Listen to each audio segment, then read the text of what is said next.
Hey there, tonight we're uncovering the harsh realities of feudal Japan, where the tranquil cherry blossoms and noble samurai of legend masked a world of rigid hierarchies and relentless survival.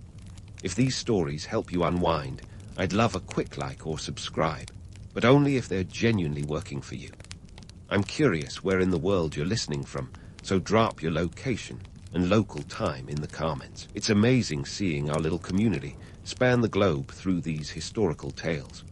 Now find your comfort zone, perhaps turn on a fan for that gentle background hum, and let's venture into tonight's story together.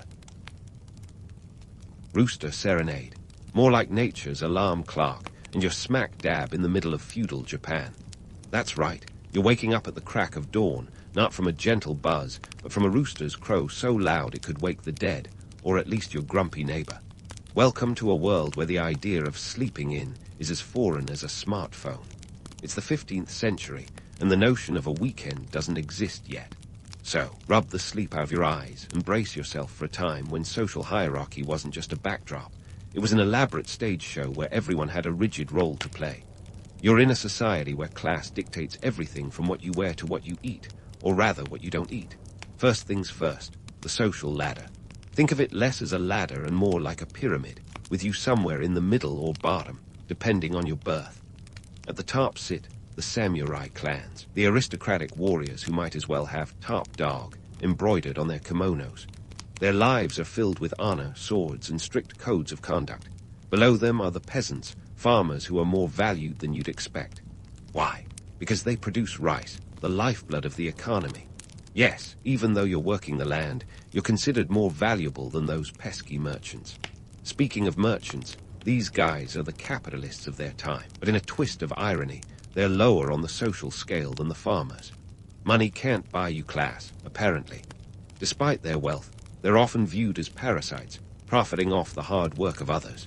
Yet they thrive in bustling markets, calling out prices and haggling over goods like textile traders on Wall Street with a penchant for kimonos instead of suits. Let's dig into the nitty-gritty of your morning routine. Breakfast is a far cry from your modern-day smoothie bowl. Instead, it's a humble affair, likely consisting of rice and fish. Forget about eggs Benedict. Your protein comes from the sea, not a chicken. The fishing industry, by the way, is a big deal. With Japan being an island nation, seafood is a staple, and the fishing towns are bustling hubs of activity. But don't get too excited about variety. Your diet is restricted by what your social class allows, and indulgence is reserved for the elite. So what's the deal with rice? It's more than just a food staple. It's an entire economic currency. In fact, taxes and salaries are often paid in rice, making it more valuable than gold in certain circles. And growing rice, not exactly a walk in the park. It requires a meticulous system of irrigation and labor, and the yield depends heavily on the whims of the weather gods. But hey, at least you're not dealing with inflation. The concept of class doesn't end at your breakfast table. The architecture of society is so intertwined with status that even your clothing screams your position. Samurai and noblemen flaunt their status with silks and intricate patterns, while the rest of you make do with homespun clothes that might not win fashion awards, but sure do the job. And speaking of jobs, you don't just clock in and out like a 9-to-5 gig. Your work is your life, your identity, and stepping out of line isn't an option unless you fancy a date with the local magistrate. As the sun climbs higher, you can't help but notice the stark disparities in lifestyle.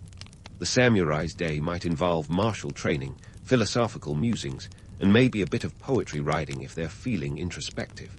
For the farmer, it's all about tilling the fields, tending the crops, and praying that a typhoon doesn't wipe out your hard work. Meanwhile, merchant is busy counting coins and making deals, always with an eye on the next opportunity. It's a dance of survival and ambition, where the prize is stability and honor, or at least enough rice to feed your family. Feudal Japan's social hierarchy is as rigid as that katana on the samurai's hip, and each rung of the ladder has its own set of rules and expectations. Stray from your path, and you might find yourself in hot water, or worse, with a one-way ticket to exile. The caste system is a demanding taskmaster, ensuring that everyone knows their place and the consequences of stepping out of line. It's a world that runs on duty, discipline, and a hefty dose of rice, where your status is both a badge of honor and a set of shackles. So, as you contemplate your place in this structured chaos, remember that surviving a day in feudal Japan isn't just about enduring the rooster's crow. It's about navigating a society where every action is a statement, every meal a reflection of your status, and every sunrise a reminder of the roles that define you. Good luck with breakfast, and try not to think too much about that avocado toast you're missing. As you contemplate your place in this structured chaos, the sun's ascent is your cue to dive headfirst into a world where physical exertion is as constant as the rhythm of your heartbeat. Feudal Japan isn't just about lounging in a picturesque garden while contemplating the meaning of life through haiku. Nope, think of it more like a never-ending episode of Survivor, but with real swords and no immunity idols.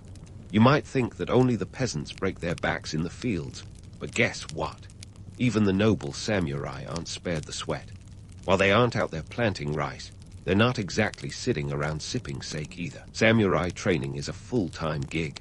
By midday, you can find them practicing kata, slicing through imaginary foes and real straw mats with the precision of a surgeon. Why?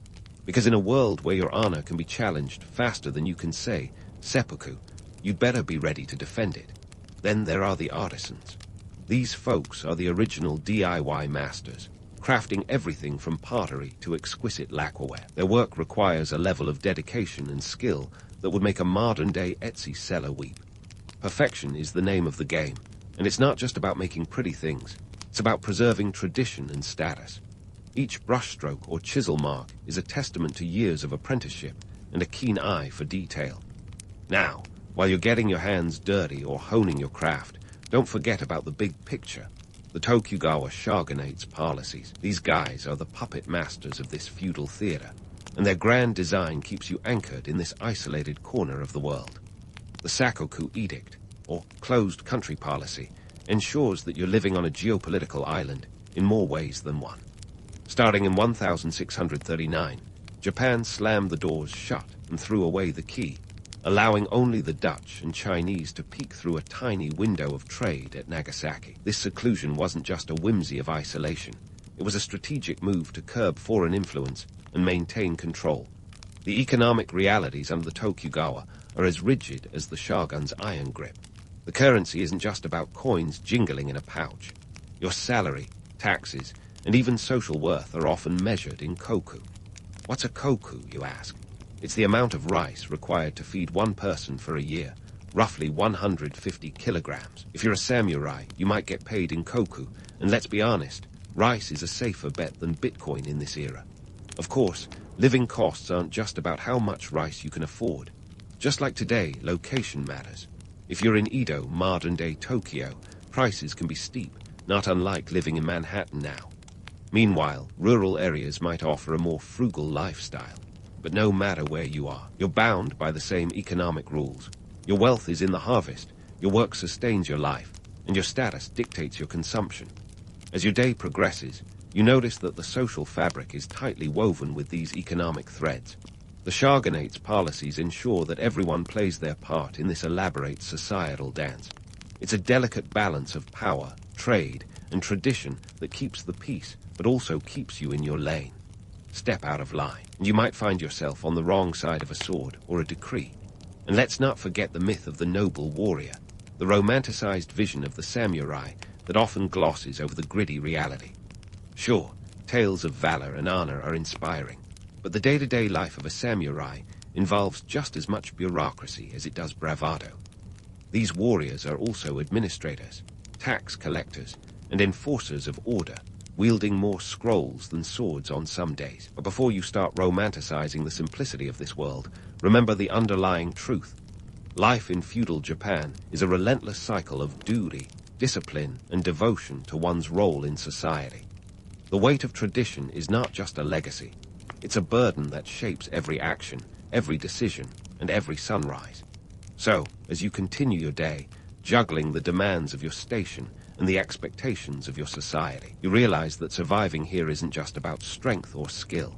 It's about navigating a landscape where history molds your identity and every choice echoes through the ages. As you soldier on through the day, it's time to face the cold, hard truth. Lunch in feudal Japan isn't a leisurely affair with artisanal sushi. and a side of wasabi peas. Nope, it's more of a pit stop in your relentless grind.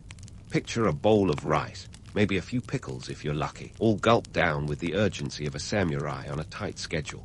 This isn't a leisurely brunch, but a functional refuel before launching back into your duties. Here, every grain of rice isn't just food, it's fuel for the societal machine. Speaking of machines, let's talk about the political engine running the show. Enter the Emperor, a figure as revered as he is powerless. His role, less of a ruler and more of a ceremonial mascot, draped in regalia, but with about as much political clout as the average garden gnome. The real puppet master behind the curtains, the Shogun, who rules with the subtlety of a sledgehammer and the precision of a ninja. This isn't a democracy, folks. It's a well-oiled autocracy, and the Shogun's control is tighter than a samurai's topknot. The Shogun's grip extends through a network of daimyos, those regional lords who rule their domains with a mix of military prowess and Machiavellian marriages. Picture Game of Thrones, but with more kimonos and fewer dragons. These alliances are crafted not from love, but from strategy, weaving a tapestry of loyalty as intricate as the silk in a nobleman's robe. And if you think these marriages were all about romance, think again. They're less about till death do us part, and more about till our political alliance needs a boost. Now, let's slice through the romanticized samurai code, Bushido, with the precision of a katana. Sure, we love tales of stoic warriors who embody honor and loyalty, but Bushido isn't just a code, it's a double-edged sword. On one side, it's all about honor, duty, and the moral compass guiding the samurai. On the other, it's a strict set of rules that leaves little room for error or mercy. Slip up, and you're not just losing face.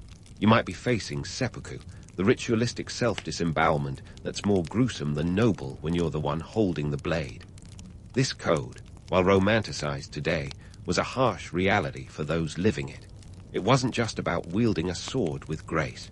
It was about carrying a burden that could crush you under its weight. While the stories of valor and sacrifice are compelling, they gloss over the fact that Bushido was as much about maintaining social order as it was about personal honor. In a world where stepping out of line could mean losing more than your job, Bushido was as much a tool of control as it was a moral guide. As the afternoon sun dips, you might find yourself pondering the balance between honor and survival, much like the samurai who navigated these treacherous waters. It's a world where the stakes are high, and the cost of failure is even higher. The romantic allure of the samurai's life is undeniable, but the reality, it's a far cry from the legends. A life defined by duty, discipline, and the ever-present shadow of a code that demands perfection. In this hierarchical society, where every move is calculated and every action scrutinized, you realize that surviving a day in feudal Japan isn't just about adhering to a set of rules. It's about understanding the intricate web of power and influence that dictates every facet of life. From the emperor's palace to the shogun's court, from the daimyo's estates to the samurai's barracks, it's a dance of power where the music never stops. And as you navigate this complex world, the legend of the samurai and the reality of their existence become two sides of the same coin. A coin that's been spun in the air, reflecting the light of history with every turn. And just when you think you've gotten a handle on this intricate dance of swords and politics, we're diving headfirst into the cultural pool that is feudal Japan. Spoiler alert. It's not just about sipping tea and murmuring Zen koans to the sound of a bamboo flute. Nope, this afternoon, you're stepping into a world where culture isn't just a side dish. It's the main course, served with a side of societal norms and a sprinkle of hierarchy. Let's start with the tea ceremony, or *Chanoyu*, which isn't your average afternoon Earl Grey session. This ritual is a masterclass in Zen philosophy, where every movement is choreographed with the precision of a samurai strike. It's less about the tea and more about the discipline. Think of it as meditation in motion. Master Sen no Rikyu, the 16th century tea ceremony icon, wasn't just brewing leaves. He was steeping himself and his guests in a blend of serenity and social structure. Every gesture, from the way you fold your cloth, *fukusa*, if you're keeping track, to the precise angle at which you bow, is a testament to your understanding of harmony, respect, purity, and tranquility, the four pillars of the tea philosophy. Now, you might be wondering why people would invest so much time and energy into what seems like a glorified tea break. Well, in a society as stratified as feudal Japan, the tea ceremony was a great leveler, a place where samurai, merchants, and artisans could momentarily shed their social cloaks. But don't get it twisted. While the ceremony might seem like an oasis of equality, the underlying social dynamics were as rigid as ever. The host's status dictated the setting, the guest list, and even the type of tea utensils used. So, while you might be savoring a rare *matcha* blend, you're also sipping on a brew of subtle status cues and power plays. Speaking of power plays, let's shift the spotlight to the arts. Enter No theater, the oldest form of Japanese theater, which makes Broadway look like a toddler's playpen. No is a fascinating blend of drama, music, and dance, designed to transport audiences into a realm of spiritual reflection. But don't expect any jazz hands or catchy show tunes here. This is high art steeped in tradition, where every slow, deliberate movement is packed with symbolic significance. Masks are a key feature, representing characters and emotions, a little like the original emoji set, but with more gravitas. The samurai, often patrons of No, used these performances not just for entertainment, but as moral and philosophical instruction. It's a bit like watching Shakespeare for the life lessons, instead of the sword fights. And if you think the samurai were all about isolation and contemplation in their off time, think again. They were deeply involved in the arts, not as distant observers, but as active patrons and participants. This was where they flexed their cultural muscles, showing off their refined taste and philosophical depth, all while reinforcing their social dominance.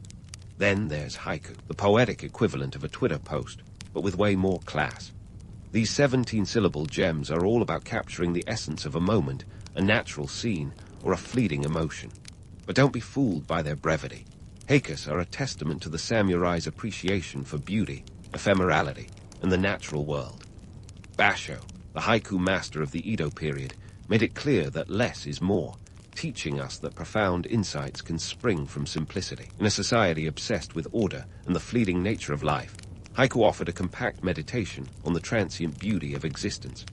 Now, let's debunk the myth of the solitary, philosophizing samurai. Far from being isolated monks in armor, these warriors were deeply enmeshed in the cultural and political machinations of their time. They weren't just swinging swords.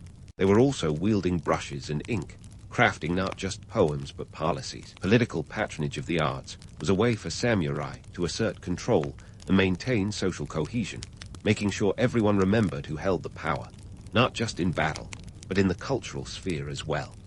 The arts were a tool for reinforcing the social hierarchy, a way for the elite to display their sophistication, and for the lower classes to aspire to something greater. But let's not romanticize it too much. This wasn't just about spreading joy and beauty. It was about control, about maintaining the status quo in a society where every role was as meticulously crafted as a No mask. As the afternoon fades, you begin to see that feudal Japan's cultural tapestry is woven with more than just silk threads and ceremonial tea leaves. It's a complex fabric of philosophy, art, and power, where every brushstroke and every syllable is a reflection of the rigid yet nuanced societal norms. This is a world where culture isn't just celebrated. It's a battleground for influence and a canvas for expressing the social order. So, as you sip your tea and contemplate the artistry of a No performance or the simplicity of a haiku, remember that you're not just engaging in leisure. You're participating in a ritual of societal reinforcement, where every movement, every word, and every note is a testament to the intricate dance of power and tradition that defines life in feudal Japan. And as the day progresses, you realize that surviving in this world isn't just about understanding your place in the social pyramid. It's about mastering the art of living within it, where every cultural practice is both a mirror and a mold of the society that creates it. As the sun dips below the horizon, you might be tempted to picture a serene, moonlit stroll through a cherry blossom garden, but hold your katanas, folks. This is feudal Japan, not a scene from a samurai rom-com. Instead of contemplating moonlit haikus, you're more likely to be focused on securing your home against the not-so-romantic reality of bandits who see the cover of night as a prime opportunity to relieve you of your hard-earned rice. The gates are locked, the weapons are checked, and any romantic notions of a leisurely evening are shelved until further notice. Nighttime here isn't about reflection under the stars, but rather about ensuring that your modest abode remains untouched by those with less noble intentions. It's a reminder that, despite the cultural richness and strict societal order, life in feudal Japan comes with its fair share of peril. The allure of samurai honor and the disciplined rituals of tea ceremonies can easily gloss over these nightly worries. But in reality, you're more concerned about the very real threat of waking up to an empty granary. So, as you mentally prepare for another day in this highly regimented world, you might find yourself reflecting on the harsh realities versus the romanticized mythos of this era. The samurai may have been the poster boys for honor and discipline, but they were also the enforcers of a rigid system that left little room for spontaneity or deviation. You may have heard tales of spontaneous duels and heroic rescues, but the truth is, life was usually a lot more about duty and less about dramatic flair. Now, let's take a step back and look at the bigger picture. Why does this era, with all its challenges and limitations, continue to captivate imaginations worldwide? Well, first off, the samurai code of Bushido, while harsh and often unforgiving, presents an ideal of integrity and honor that resonates even today. In a world where moral ambiguity seems the norm, the clarity of Bushido's principles is undeniably appealing. But let's not forget that this code was also a tool for maintaining social order, ensuring that everyone knew their place in the hierarchy and the consequences of stepping out of line. Then, there's the economic impact. The Tokugawa shogunate's policies of isolation, while keeping Japan cut off from much of the world, also created a unique internal economy. By controlling foreign influence and emphasizing domestic production, the era saw the development of distinct Japanese arts and crafts that would later become cultural exports. The merchant class, despite their low status, thrived in this environment, laying the groundwork for future economic growth. It's a bit ironic, really, that an era known for its rigid hierarchy and isolationist policies set the stage for Japan's eventual emergence as a global economic powerhouse. But the legacy of feudal Japan isn't just about economics or the romanticized samurai. It's about a society that was able to maintain a delicate balance of power, culture, and tradition for centuries. The very structures that kept people in their lanes also ensured stability and continuity in a time when many other regions were embroiled in constant conflict.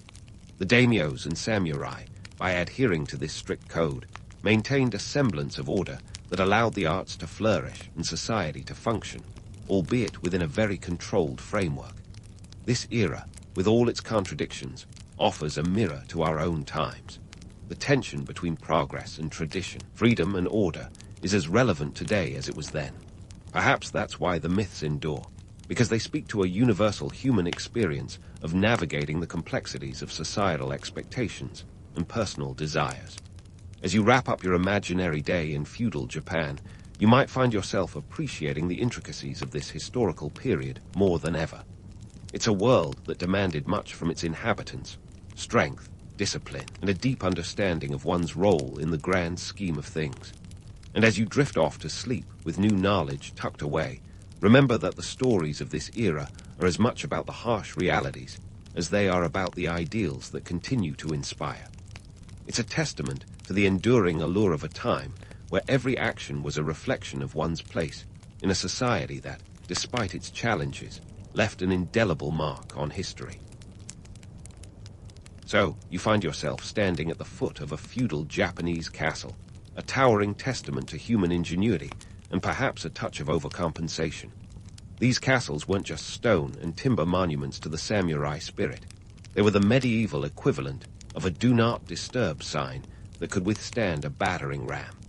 You'd be forgiven for thinking that these fortresses, with their labyrinthine defenses and towering walls, sprang up overnight in a fit of architectural brilliance.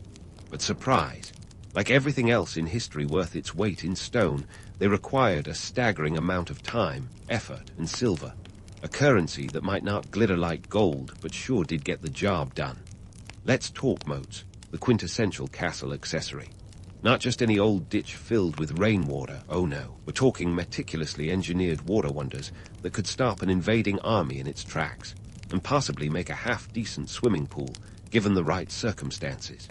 These moats weren't just there to look pretty. They were strategic nightmares for any would-be conqueror. Imagine trying to cross a body of water while under a hail of arrows, and you get the idea. The cost. Let's just say that the labor alone could buy you a small village or two. A typical moat could stretch 20 to 30 feet wide and several feet deep, so it wasn't just a splash in the pan. High walls, the bread and butter of any self-respecting castle. These barriers of stone didn't just defy gravity, they marked it. Rising to heights of up to 50 feet, they were built with such precision that you'd need more than a battering ram and a little luck to breach them. If you've ever tried to build a Lego tower that actually stands, you have a tiny inkling of the architectural wizardry involved. These walls were the ancient version of "let's see you climb this," and were reinforced with earthworks that would make any modern-day engineer weep with envy. The secret sauce. A combination of stone, wood, and an indefatigable workforce that probably didn't get dental. Now, let's zoom in on the castle keep, the heart of the fortress, where the magic, or the madness, depending on your viewpoint, happened. This was the command center, the last stand, the ultimate expression of feudal power.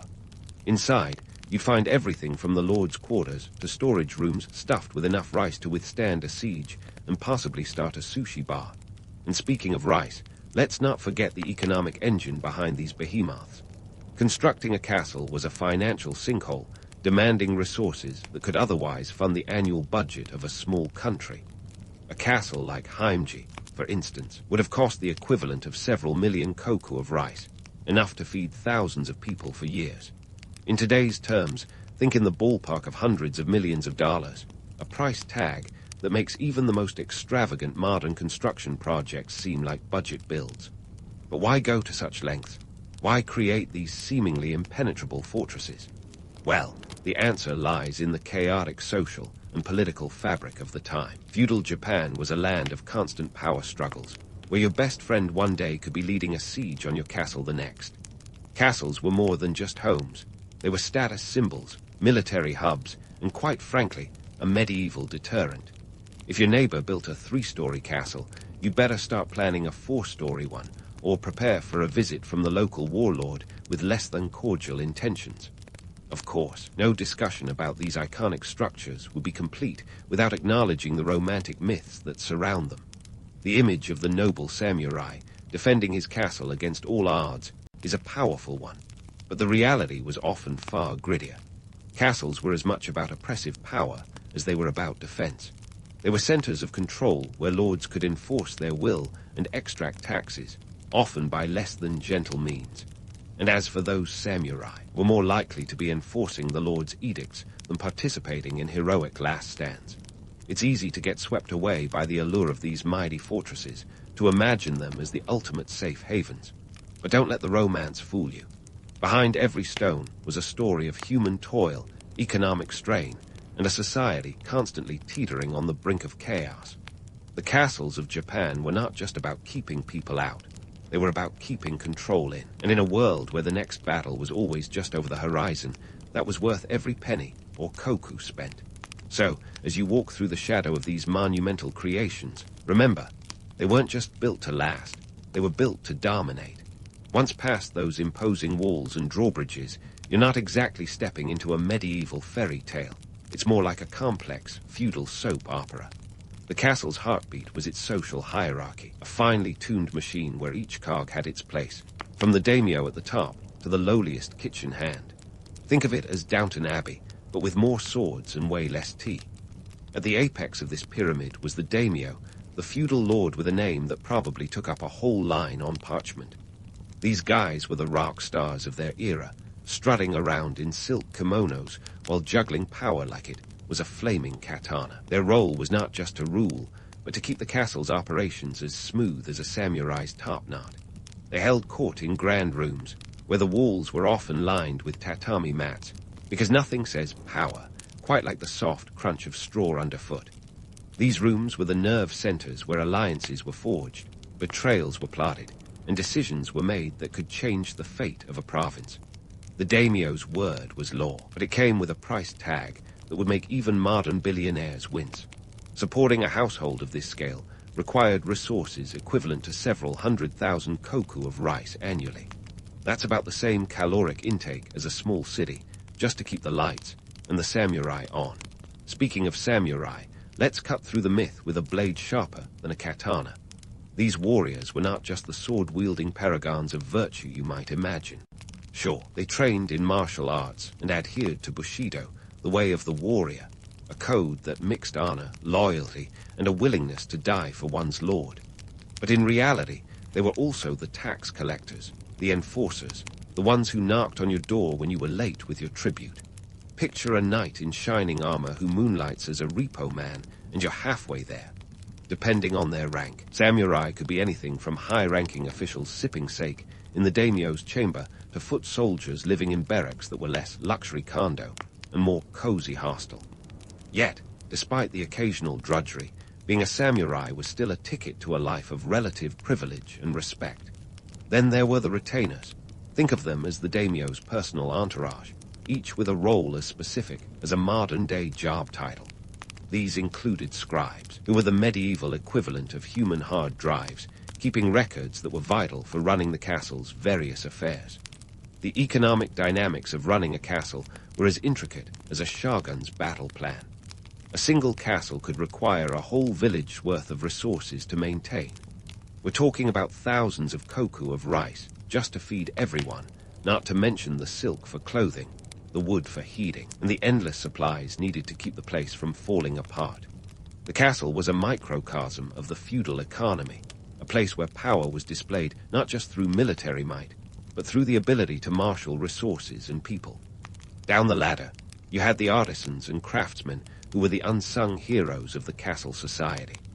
These skilled workers were responsible for everything from repairing armor to ensuring that the daimyo's tea ceremony set was impeccable. In the grand scheme of things, they were small cogs in the machine, but without them, the entire structure would grind to a halt faster than you could say shogun.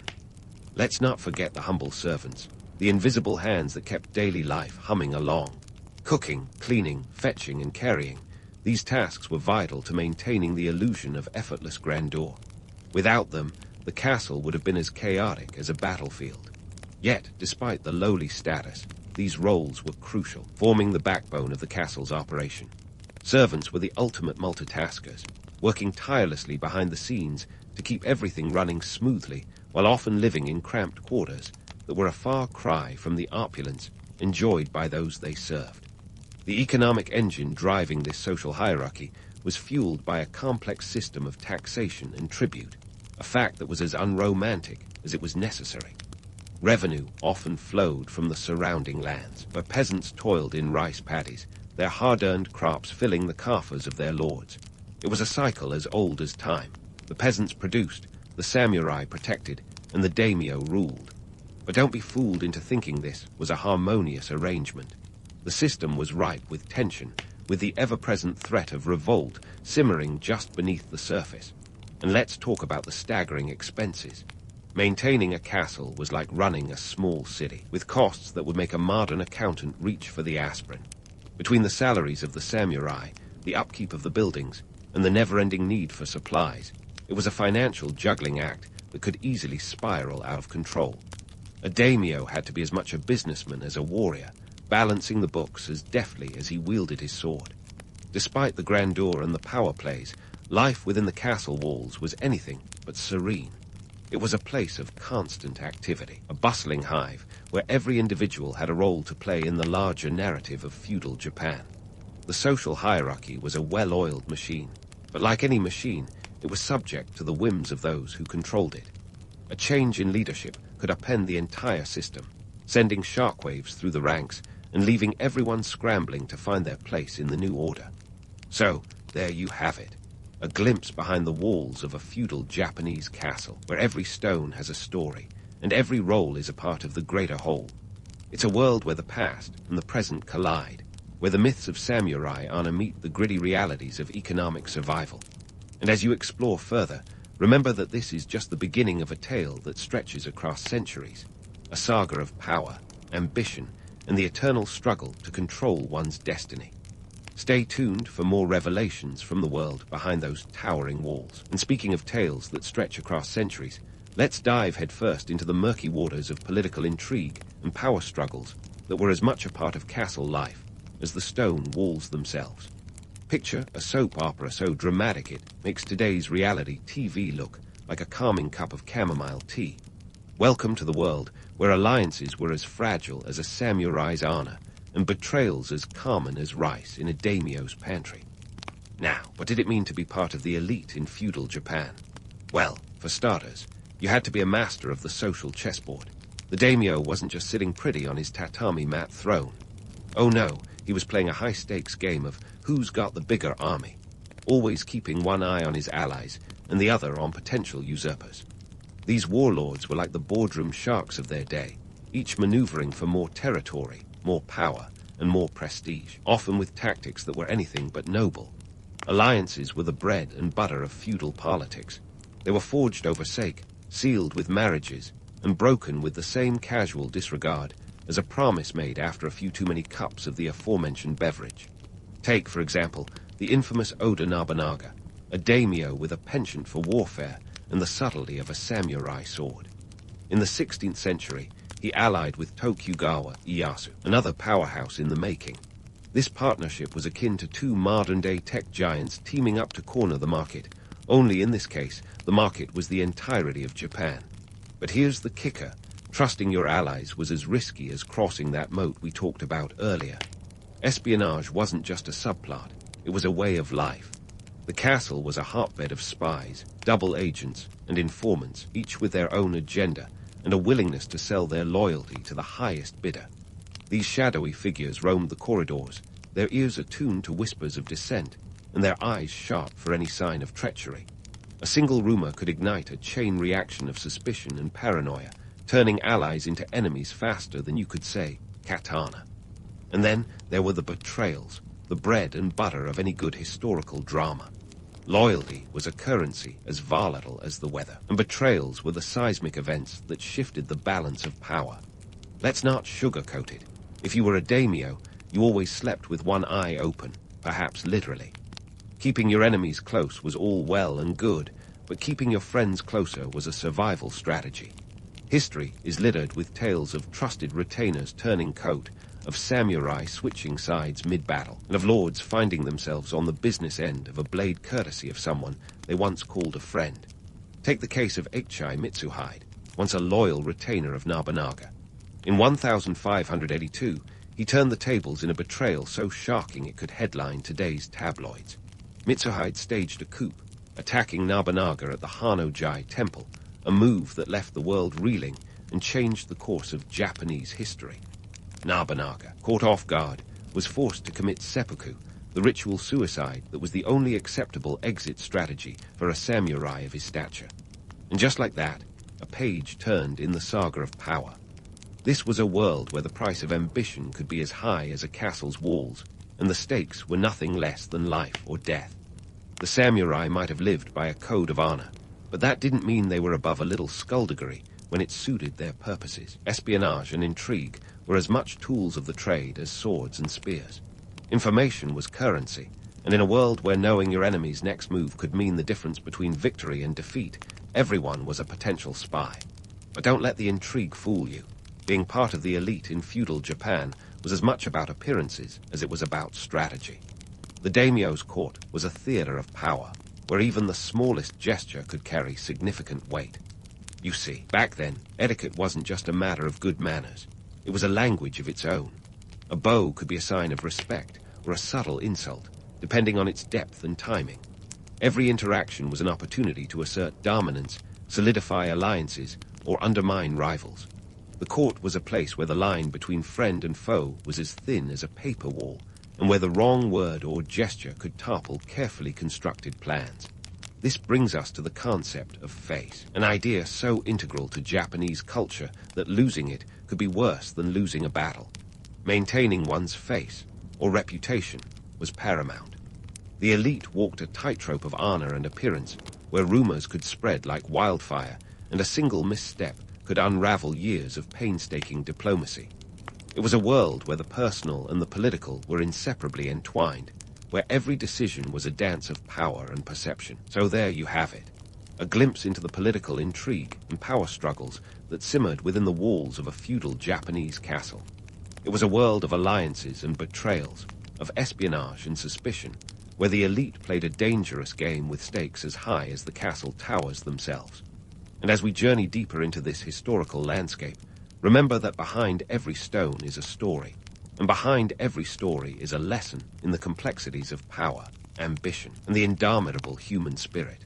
Stay tuned as we continue to unravel the threads of this complex tapestry, shedding light on a world where nothing was ever quite what it seemed.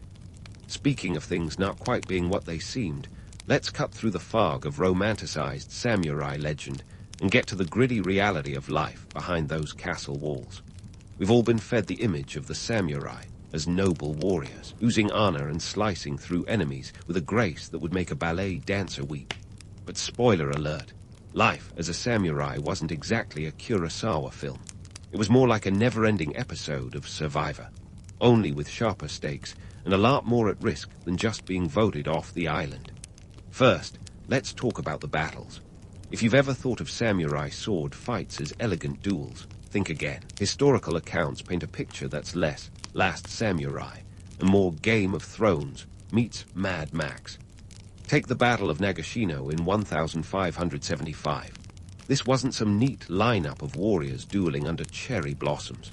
No, this was a chaotic clash of over 38,000 soldiers, with Oda Nobunaga's forces unleashing a barrage of musket fire that would make even the most stoic samurai reconsider their life choices. Forget about single combat. This was about as subtle as a wrecking ball, and the samurai were right in the thick of it, more likely to be ducking bullets than delivering poetic death blows. And what about those sieges? The romantic notion of samurai standing gallantly atop castle walls, defending their lord to the last breath. In reality, sieges were grueling tests of endurance, strategy, and sheer stubbornness. Take the siege of Osaka Castle in 1614-1615. This wasn't a quick skirmish. It was a drawn-out battle that lasted over a year. Tokugawa Ieyasu, the shogun with a penchant for playing the long game, surrounded the castle with around 200,000 troops. Talk about overkill. The defenders, led by the legendary Toyotomi clan, were outnumbered but obstinate. They held out through harsh winters and relentless assaults, a testament to their tenacity, if not their comfort. The reality of siege warfare was less about heroic last stands and more about starvation, disease, and the occasional cannonball turning your bedroom into an open-plan disaster zone. While we're on the topic of enduring harsh realities, let's dive into the daily grind of castle life. Sure, castles were the epicenters of power, but they were also breeding grounds for intrigue, paranoia, and yes, the occasional bout of cabin fever. Imagine being cooped up within those stone walls for months on end, not knowing if or when the next attack would come. For samurai, this wasn't just inconvenient, it was a test of loyalty and patience. The castle might have been a fortress, but it was also a gilded cage. Now, let's debunk another myth, the notion that samurai were all about honor and loyalty. The Bushido Code is often romanticized as a set of unwavering principles, but in practice, it was more flexible than a yoga instructor at a Cirque du Soleil audition. Sure, samurai were expected to be loyal to their lords, but they were also human, ambitious, strategic, and sometimes just plain opportunistic. Take the case of the famous 47 Ronin. This tale of samurai avenging their lord's unjust death has been lauded as the epitome of loyalty. Yet, the story also involves a lot of political maneuvering, and let's face it, a fair bit of revenge-driven violence that doesn't quite fit the Bushido brochure. And then, there's the economic reality. You might think that being a samurai was all about swinging swords and sipping sake, but it involved a lot more bureaucratic drudgery than Hollywood would have you believe. Samurai were often administrators, tax collectors, and enforcers of their lord's will. Their livelihoods depended on stipends paid in koku, a unit of rice that, while not as flashy as gold, was the lifeblood of the economy. But here's the kicker. These stipends could fluctuate wildly, leaving even high-ranking samurai scrambling to maintain their status and keep their families fed. It turns out that living by the sword also meant living with the uncertainty of fluctuating rice prices. Now, before you start picturing samurai as mere cogs in the feudal machine, let's not forget that they were still warriors at heart. The training was intense, with martial arts, archery, and horsemanship forming the core of their education. But this wasn't just about honing skills. It was about discipline, resilience, and the ability to remain calm under pressure, qualities that were invaluable both on the battlefield and in the political arena. Speaking of pressure, let's take a moment to appreciate the mental gymnastics required to navigate the social hierarchy within a castle. This wasn't just about wielding a sword. It was about wielding influence. A samurai had to be adept at courtly etiquette, able to read the room like a seasoned diplomat, and ready to pivot from warrior to statesman at the drop of a kabuto. It was a balancing act that demanded as much mental dexterity as physical prowess. And let's not forget the ever-present specter of betrayal. In a world where alliances were as stable as a house of cards in a hurricane, trust was a rare commodity. Samurai had to be constantly vigilant, aware that even a trusted ally could become a foe if the political winds shifted. It was a world where your best friend today could be leading a charge against you tomorrow, and where the line between honor and survival was often blurred. Finally, let's talk about the myth of the impenetrable castle. Sure, those towering walls and strategic defenses were impressive, but history is full of examples where ingenuity and determination triumphed over stone and steel. Take the siege of Takamatsu Castle in 1582. Faced with an impregnable fortress, Toyotomi Hideyoshi didn't storm the gates. He flooded the castle moat by diverting a nearby river. The defenders, trapped inside, were forced to surrender, proving once again that sometimes brains really do beat brawn. So there you have it, a glimpse into the real world behind the myths of samurai and castle life. It was a world of contradictions, where honor coexisted with opportunism, bravery with brutality, and tradition with innovation. But don't be too quick to dismiss the romantic allure of these stories. After all, they're rooted in a world that was as complex and multifaceted as the human spirit itself. As we continue to explore this fascinating chapter of history, remember that the truth is sometimes stranger and more compelling than fiction. Stay tuned for more revelations as we delve further into the intricate tapestry of feudal Japan. Now that we've peeled back the layers of samurai life and castle intrigue, let's take a step back and marvel at the towering legacy these castles have left behind. Picture this, a landscape dotted with the grand silhouettes of ancient fortresses, each a silent witness to the tumultuous history that unfolded within its walls. So, how did these architectural marvels shape modern Japan? Spoiler alert, they did more than just inspire some killer calligraphy and a few ukiyo-e prints. You see, Japanese castles were not just military installations, they were blueprints for urban planning. The cities of Nagoya, Osaka, and Himeji grew around their respective castles, much like planets orbiting a sun. These fortresses were the economic and cultural nuclei from which modern metropolises evolved. Take Osaka Castle, for example. Originally built by Toyotomi Hideyoshi in the late 16th century, it became a bustling hub of commerce, drawing merchants, artisans, and a whole lot of sushi enthusiasts. Fast forward to today, and Osaka is a sprawling city, a testament to how these castles laid the groundwork for urban development. But let's not get too starry-eyed. The role of castles in shaping modern Japan wasn't all about urban sprawl and economic booms. They were also symbols of power and control, often at the expense of the common folk. These fortresses, with their imposing stature and labyrinthine architecture, were designed to awe and intimidate both friend and foe. The psychological impact was as potent as the physical defenses, reinforcing the daimyo's dominance in a land where loyalty was as fickle as a teenage romance. Now, let's talk about the castles that didn't survive the test of time. The Meiji Restoration in the late 19th century marked Japan's rapid modernization, and with it came a wave of castle demolitions. You see, the new government wasn't too keen on structures that symbolized the old feudal order. Out went the castles, and in came Western-style architecture, railroads, and a whole lot of industrialization. It was like Marie Kondo had a field day with Japan's historical real estate, keeping only what sparked joy, or more accurately, what served the new national interest. Despite the demolition frenzy, some castles, like Himeji, managed to escape the wrecking ball. Often called the White Heron Castle for its elegant appearance, Himeji Castle stands as a UNESCO World Heritage Site, drawing millions of visitors each year. It's been around since 1333, but its current form was completed in 1609, an impressive feat of medieval engineering that still wows people today.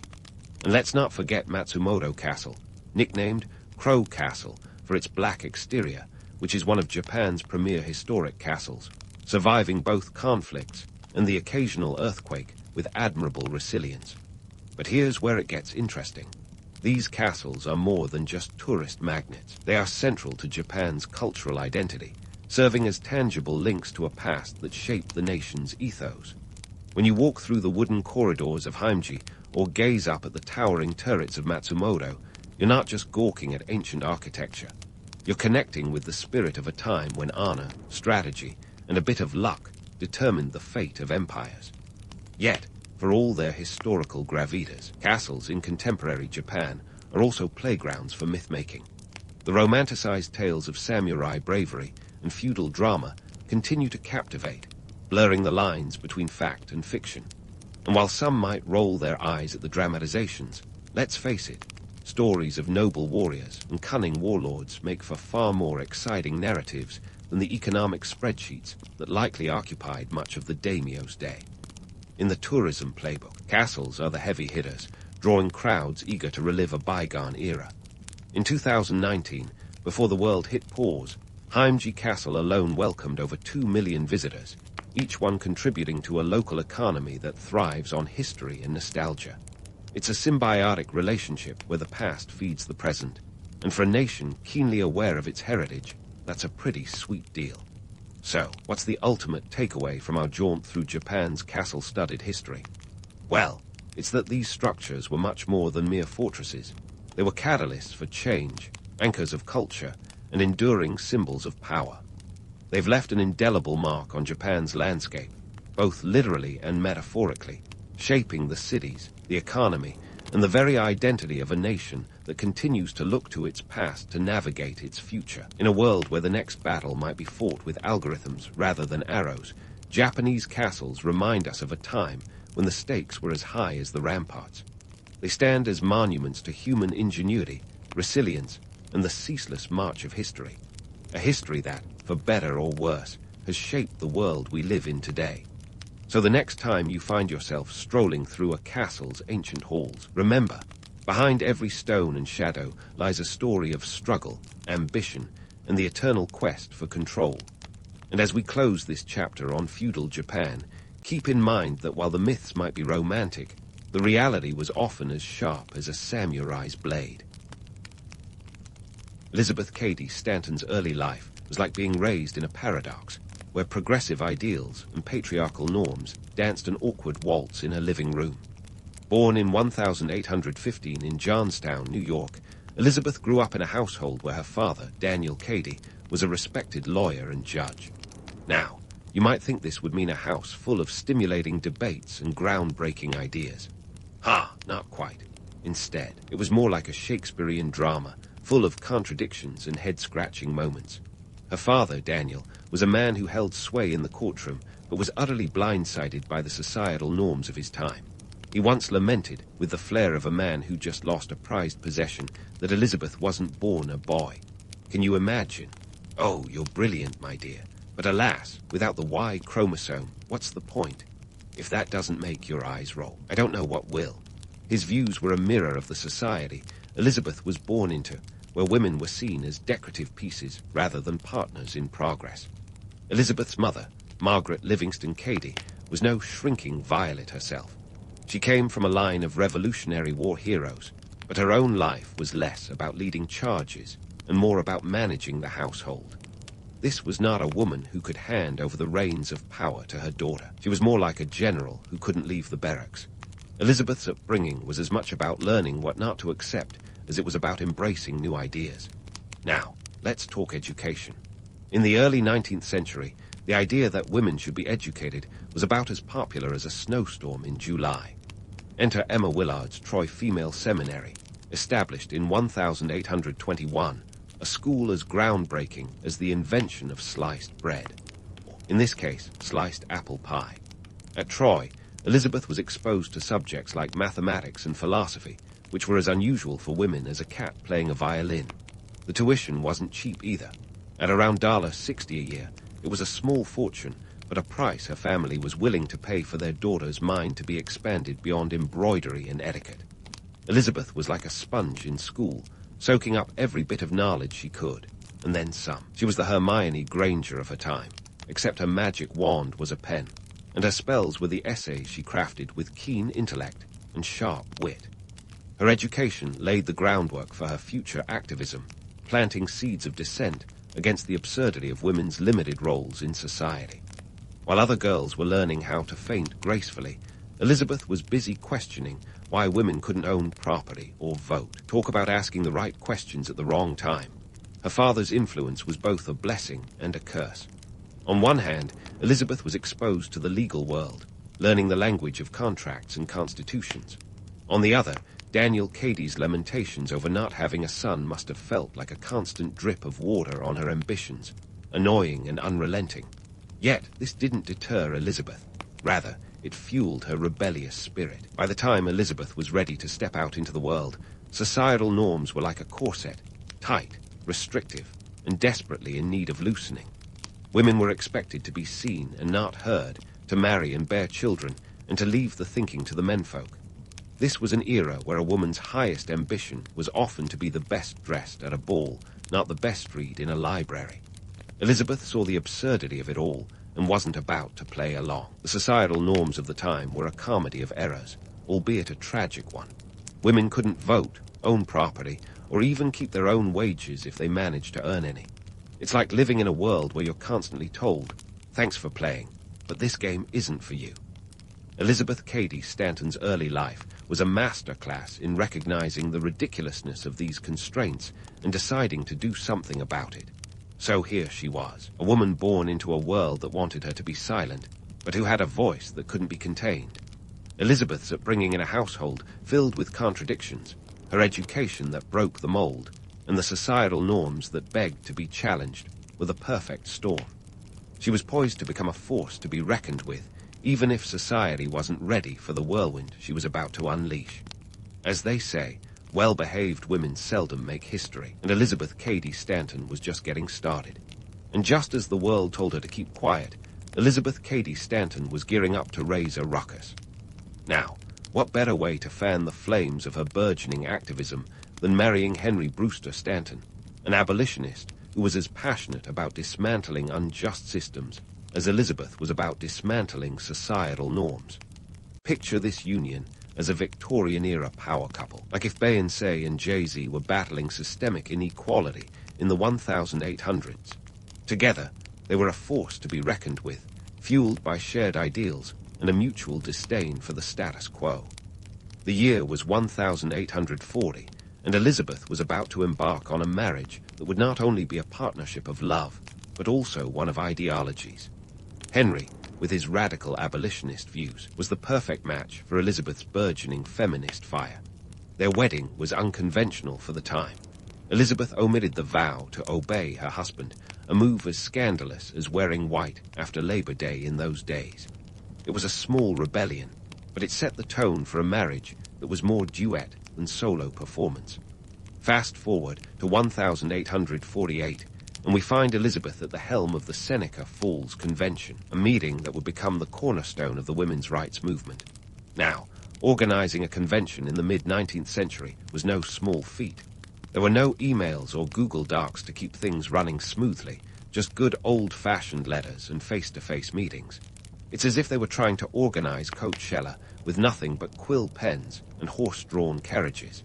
Imagine the logistical nightmare: coordinating attendees, securing a venue, and arranging accommodations, all without the luxury of a smartphone. The convention was held at the Wesleyan Chapel in Seneca Falls, New York, a town that, let's be honest, wasn't exactly prepared for an influx of progressive thinkers demanding equal rights. The chapel was a modest venue, not quite the grand stage you'd imagine for such a groundbreaking event. It was more like hosting the Oscars in your high school gymnasium. But despite the lack of pomp and circumstance, the convention attracted around 300 attendees over 2 days, a respectable turnout for an event that was essentially marketed by word of mouth and handwritten flyers. At the center of this historic gathering was Elizabeth's Declaration of Sentiments, a document that took the U.S. Declaration of Independence and gave it a feminist makeover. It boldly stated, hold these truths to be self-evident, that all men and women are created equal. This was the mic drop of the century, an audacious call for equal rights that included women's suffrage, property rights, and educational opportunities. These demands were as radical as suggesting the earth wasn't flat. While the Declaration was groundbreaking, the convention itself was far from the idyllic meeting of minds that history sometimes paints it to be. The logistics were chaotic. Imagine trying to keep track of attendees without a spreadsheet in sight. The seating arrangements were less than ideal, with women and men separated, because heaven forbid they should intermingle while discussing equality. And let's not forget the critics, who were quick to dismiss the convention as the work of unruly women with too much time on their hands. Newspapers of the time ridiculed the event, portraying it as a gathering of feminists gone wild. Yet, amidst the chaos and mockery, the Seneca Falls Convention marked the beginning of a movement that would forever alter the landscape of women's rights. Elizabeth's role was pivotal. She was not just an organizer, but a visionary, articulating the frustrations and aspirations of countless women. Her Declaration of Sentiments was the starting pistol in a marathon for equality, a race that would take decades to run, but was finally underway. Of course, the romanticized version of Seneca Falls often glosses over the fact that the convention was not a monolithic event of harmony and agreement. There were disagreements among attendees, some of whom found the idea of women voting too radical, even as they pushed for other rights. This was not a come-bear moment. It was a heated debate, a clash of ideas, and that's what made it so significant. It was messy and imperfect, but it was real, and it laid the groundwork for future activism. As for Elizabeth, her activism didn't stop at Seneca Falls. This was just the beginning of her crusade for women's rights, a crusade that would see her face criticism, endure setbacks, and continue to fight for a cause that many deemed unwinnable. She was the embodiment of persistence in a world that was designed to wear her down.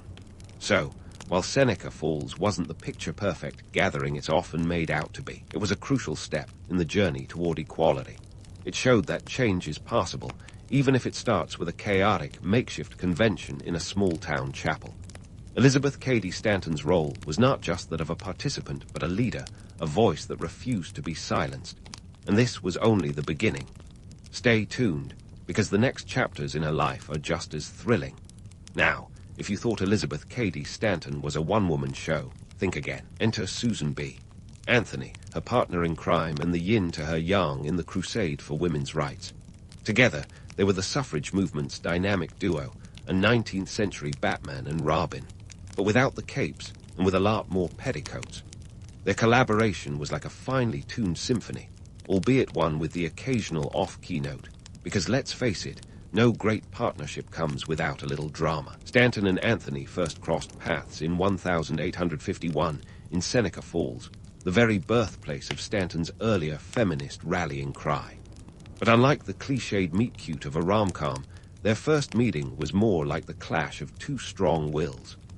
Anthony, a seasoned abolitionist and temperance advocate, was as no-nonsense as they come. She was the kind of woman who could stare down a charging bull or an entire male-dominated society and not bat an eye.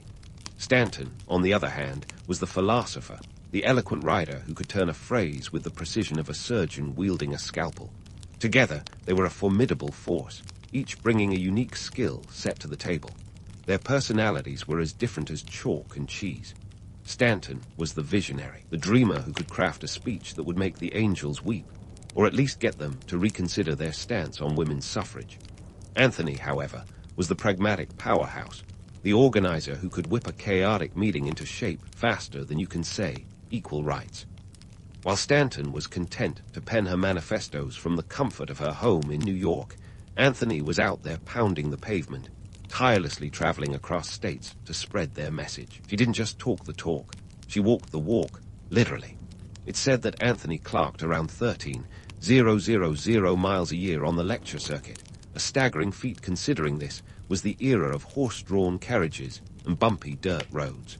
Their partnership was not without its comedic clashes. Stanton had a penchant for the dramatic, often drafting resolutions that Anthony would later have to diplomatically tone down. It was like Stanton was writing the lyrics to a heavy metal anthem, while Anthony was tasked with turning it into a catchy pop tune that wouldn't scare off potential allies. Take, for example, their differing views on the 15th Amendment, which granted African American men the right to vote but left women out in the cold. Stanton was outraged, seeing it as a betrayal, while Anthony, ever the realist, saw it as a strategic stepping stone. Their debates were legendary, often punctuated by Stanton's fiery rhetoric and Anthony's measured responses, a verbal ping-pong that could rival any modern-day political debate show. But despite their differences, the two knew that they were stronger together than apart. They formed the heart of the National Woman Suffrage Association in 1869, a group laser-focused on securing a federal amendment for women's voting rights.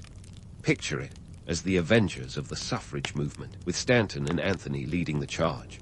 Their strategy was both simple and audacious. Keep pushing, keep speaking, and never, ever back down. They were relentless, a fact that didn't go unnoticed by their critics, who often dismissed them as unwomanly or unfeminine, the 19th century equivalent of a Twitter troll. Financially, their campaign was a tightrope walk without a safety net. The reality was that their crusade for women's rights was strapped for cash, like trying to fund a Broadway production with a community theater budget. Money was a constant headache, with funds often coming in the form of small donations from supporters who were themselves not exactly swimming in gold.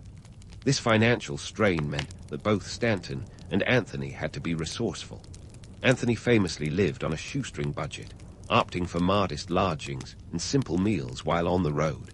It wasn't glamorous, but it allowed them to stretch every dollar, a necessity when your cause is seen as radical and your support base isn't exactly the Rockefeller family. Their political tactics were nothing short of ingenious. They knew that to sway public opinion, they needed to be both visible and vocal. So they held rallies, penned op-eds, and even testified before Congress, where they argued their case with a fervor that could rival any legal drama on TV today. They understood the power of the printed word, and were not above using the media to their advantage, crafting headlines that would catch the public's eye and keep the suffrage movement in the spotlight. Their speeches were peppered with humor and wit, a calculated move to engage audiences who might otherwise be inclined to dismiss their message as the ramblings of two overly ambitious women. Despite the challenges, their partnership thrived, built on a foundation of mutual respect and a shared goal that transcended their personal differences. They were like a well-oiled machine, each cog playing a critical role in the fight for equality. Stanton might have been the voice, but Anthony was the megaphone, amplifying that voice until it was impossible to ignore. Their combined efforts were the driving force behind the movement, a testament to the power of collaboration in the face of adversity. In the end, Stanton-Anthony partnership was a masterclass in how two distinct personalities can come together to create something greater than the sum of their parts. They were trailblazers, carving out a path for future generations of women to follow.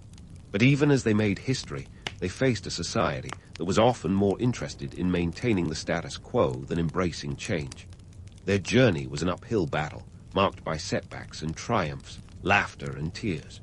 Yet through it all, they remained steadfast, their eyes firmly fixed on the horizon and the promise of a world where women could stand shoulder to shoulder with men as equals.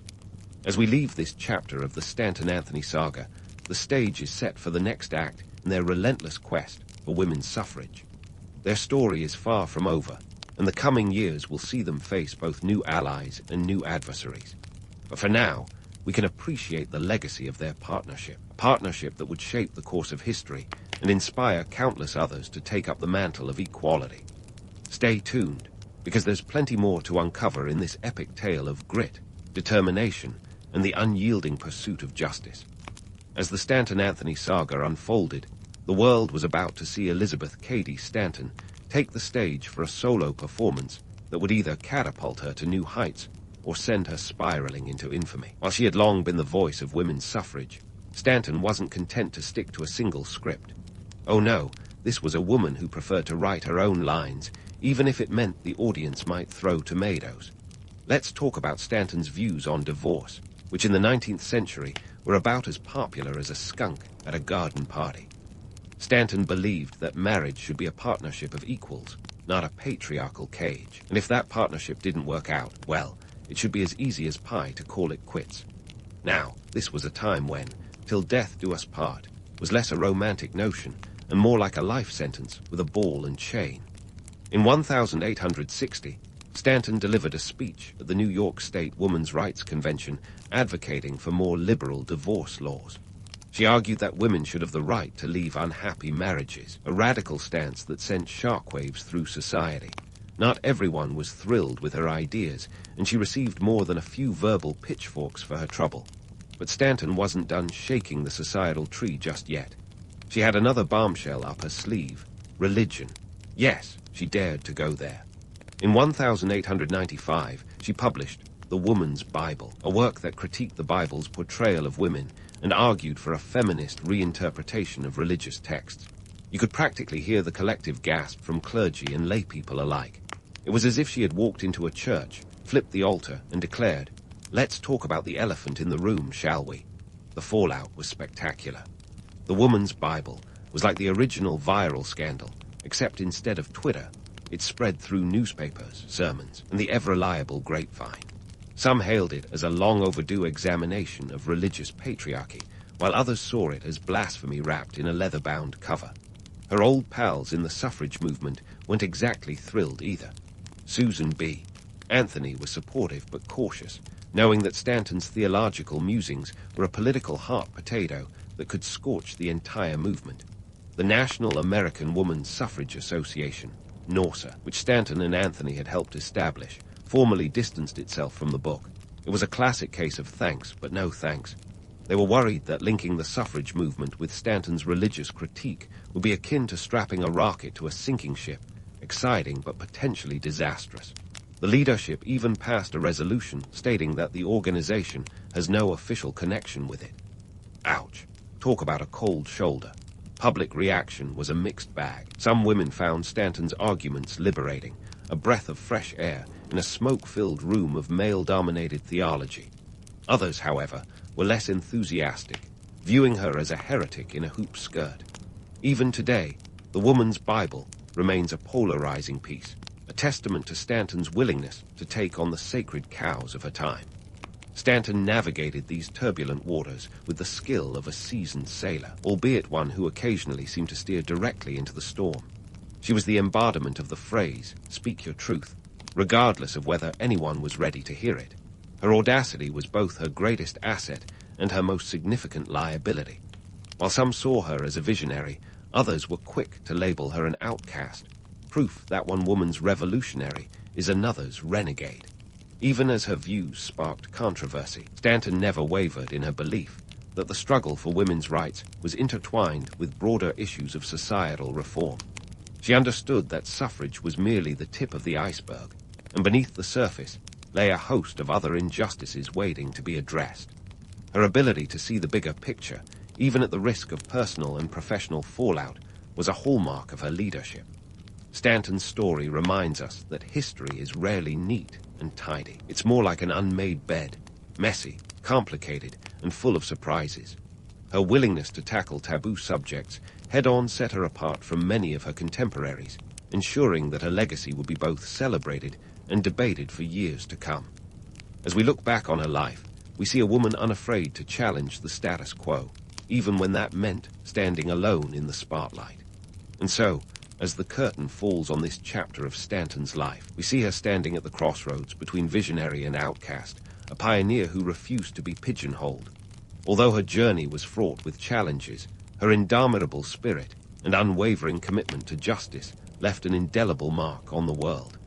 But don't get too comfortable in your seats, because there's still more to come in the saga of Elizabeth Cady Stanton.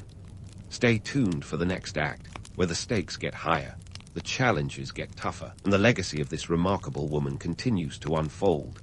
As we turn the page to the twilight years of Elizabeth Cady Stanton's life, it's like watching a fireworks finale, dazzling, complex, and a bit chaotic.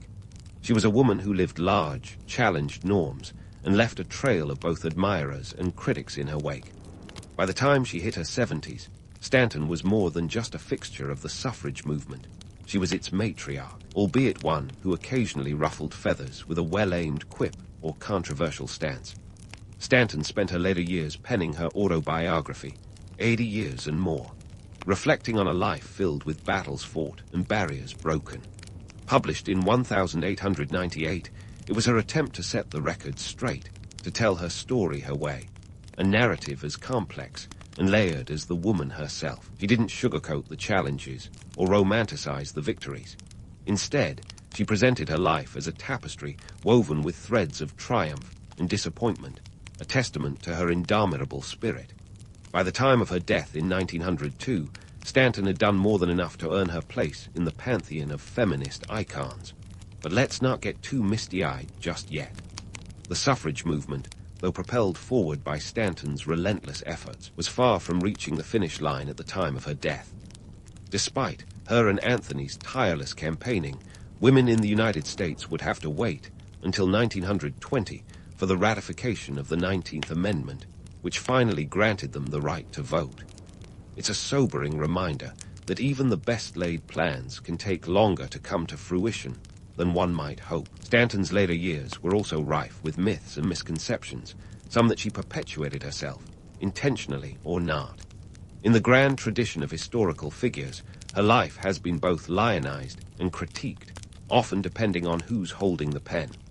One popular myth is that Stanton was a lone wolf, a singular force who single-handedly carried the suffrage movement on her back.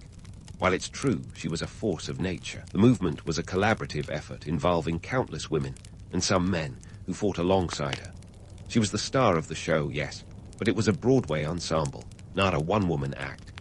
Another common misconception is that Stanton and Anthony's partnership was serene and harmonious, a feminist fairy tale of perfect collaboration.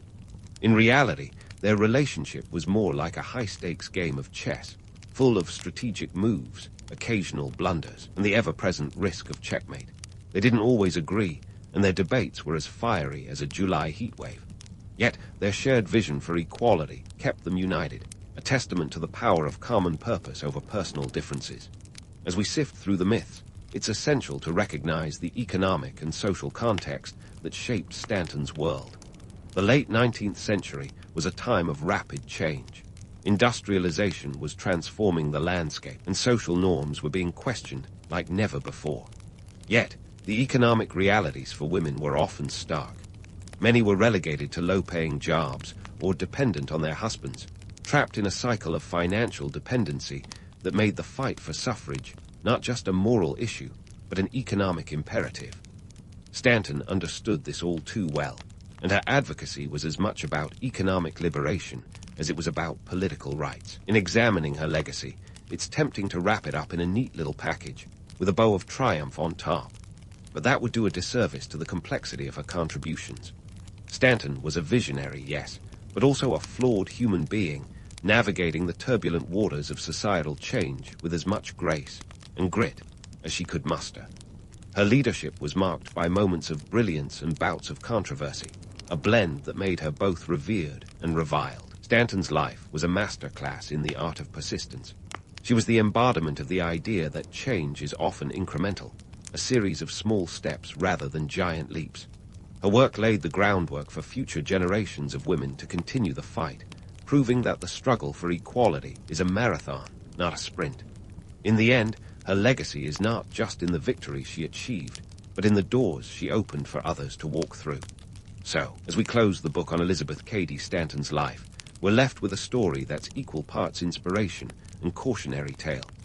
Her journey was a testament to the power of conviction in the face of adversity, a reminder that the path to progress is often winding and fraught with challenges. Yet, it's a path worth treading, for the destination, a world where all people are truly equal, is one worth striving for. In this final chapter, Stanton stands as both a beacon and a challenge. Her life invites us to question, to push boundaries, and to never settle for the status quo. She was a woman who dared to dream of a different world and had the audacity to try to build it. And while the world she left behind was still far from perfect, it was undeniably better for her having been in it. So let's raise a metaphorical glass to Elizabeth Cady Stanton, a pioneer, a rebel, and a visionary who refused to be silenced. Her story is a reminder that history is made by those who dare to challenge it, one bold step at a time. And as we look to the future, we can take heart in knowing that the spirit of her fight lives on, inspiring new generations to pick up the mantle and carry it forward. The Byzantine Empire. Now there's a world where silk robes brushed marble floors and emperors wore crowns that could blind you from across the Bosporus.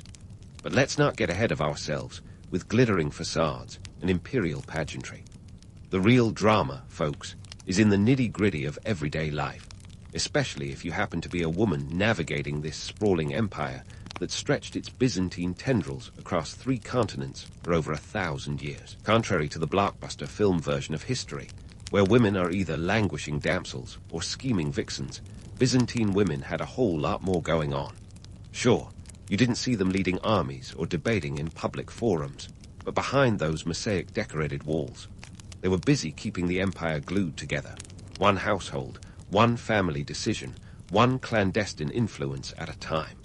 Let's dive into the early Byzantine period, a time when Rome had decided it was much too cool for the Italian peninsula and set up shop in Constantinople, aka modern-day Istanbul, back around AD 330. Now, the Byzantine Empire was a bit of a social and political Rubik's Cube. It was a place where classical Roman traditions collided with Eastern influences, Christian dogma, and of course, a dash of good old-fashioned imperial intrigue. In this swirling cocktail of cultures and creeds, women found themselves playing some rather multifaceted roles. They were expected to be dutiful daughters, faithful wives, and doting mothers, pretty much the holy trinity of ancient female virtue. But oh boy, did they manage to do a little more than just smile and wave from the sidelines. Take the family setup, for instance.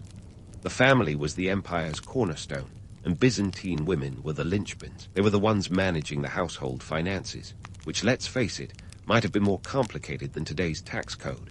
They weren't just budgeting for next week's bread. They were thinking long-term, investing in property, and managing estates. Talk about power moves behind the curtains. And speaking of economics, in a world where a Roman soldier might earn around 200 denarii a year, women were often the unsung CFOs of the household, ensuring that every coin stretched as far as Emperor Justinian's legal reforms. Women also wielded significant influence through their roles as mothers. In a society that valued lineage and legacy, a mother's ability to network her offspring into influential positions was no small feat. Ever heard of Theodora? Before she became an empress, Theodora was the daughter of a bear keeper. Yes, a bear keeper. And yet, through a heady mix of charm, intelligence, and political savvy, she rose to become one of the most powerful women of her time, co-ruling with Emperor Justinian I. Her story reads like a medieval version of the real housewives, except with far more political coups and fewer table-flipping incidents. In terms of societal expectations, women were often relegated to the domestic sphere, but don't be fooled into thinking they were just waiting around for their next knitting circle. Byzantine women were the original multitaskers. They might have been weaving cloth and raising children, but they were also key players in the religious and cultural life of their communities. They managed monasteries, commissioned religious art, and in some cases became saints. That's right, sainthood was a career path, albeit one with rather strict entry requirements, like performing miracles or, at the very least, being martyred in a suitably dramatic fashion. Now, let's tackle a few misconceptions head-on. For starters, the idea that all Byzantine women were cloistered away like Rapunzel in their towers is about as accurate as saying all medieval knights wore shiny armor and rescued damsels in distress. While it's true that upper-class women often lived more secluded lives, cloistered doesn't mean powerless. Many wielded influence through strategic marriages and alliances. And let's not forget, Byzantine empresses were not just sitting pretty. They were often deeply involved in politics, sometimes acting as regents and making decisions that would affect the empire's trajectory.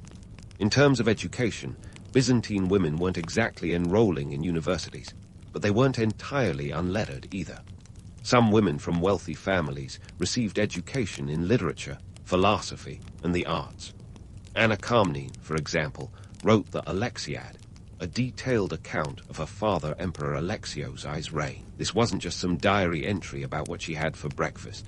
It was a full-fledged historical account that provides valuable insights into Byzantine politics and warfare. Let's not brush past the fact that gender dynamics in Byzantium were, like much of history, a bit of a mixed bag, a blend of empowerment and restriction. The law wasn't exactly a feminist manifesto. Women were largely under the legal authority of their male relatives, which could be a bit of a buzzkill if you fancied a bit of autonomy. Yet, Byzantine law was also a curious patchwork quilt, offering women certain rights that were ahead of their time. For instance, women could own and inherit property. They could also enter contracts and take legal action, although usually within certain constraints. It was a complex balance of power and limitation, a social tightrope walk that many women navigated with remarkable finesse. So, in the grand tapestry of the Byzantine Empire, women were not just threads in the background. They were part of the intricate patterns that held the whole thing together. As we peel back the layers of this empire, we'll continue to uncover stories that might surprise you, challenge your assumptions, and maybe even inspire you to rethink what you thought you knew about history's leading ladies. Stay tuned, because this journey through Byzantine history is just getting started. So, as we continue our stroll through the glittering yet gritty corridors of Byzantine history, let's shift our gaze from the domestic sphere to the bustling bazaars and boardrooms where women were making waves. And by boardrooms, I mean the kind of informal, but no less influential, meetings that might occur over a steaming pot of Byzantine spiced wine. Now, let's talk Theodora. Before she was an empress, she was, to put it delicately, not exactly on the fast track to respectability. Yet, this former actress and circus performer rose to become one of the most powerful empresses, and she did it by rewriting the rules of the game. She wasn't just sitting around eating grapes while Justinian did all the heavy lifting. Theodora was actively shaping policies, especially those involving women and social welfare. Her efforts in advocating for women's rights in the legal arena were groundbreaking. For instance, she pushed for laws that expanded the rights of women in divorce and property ownership. Imagine that, a woman of her background managing to influence imperial legislation. It's like if Cinderella didn't just get a prince, but also a seat in parliament. But let's not get too swept away by the allure of imperial intrigue. The reality for most Byzantine women was a far cry from Theodora's meteoric rise. The average woman wasn't hobnobbing with senators or drafting edicts.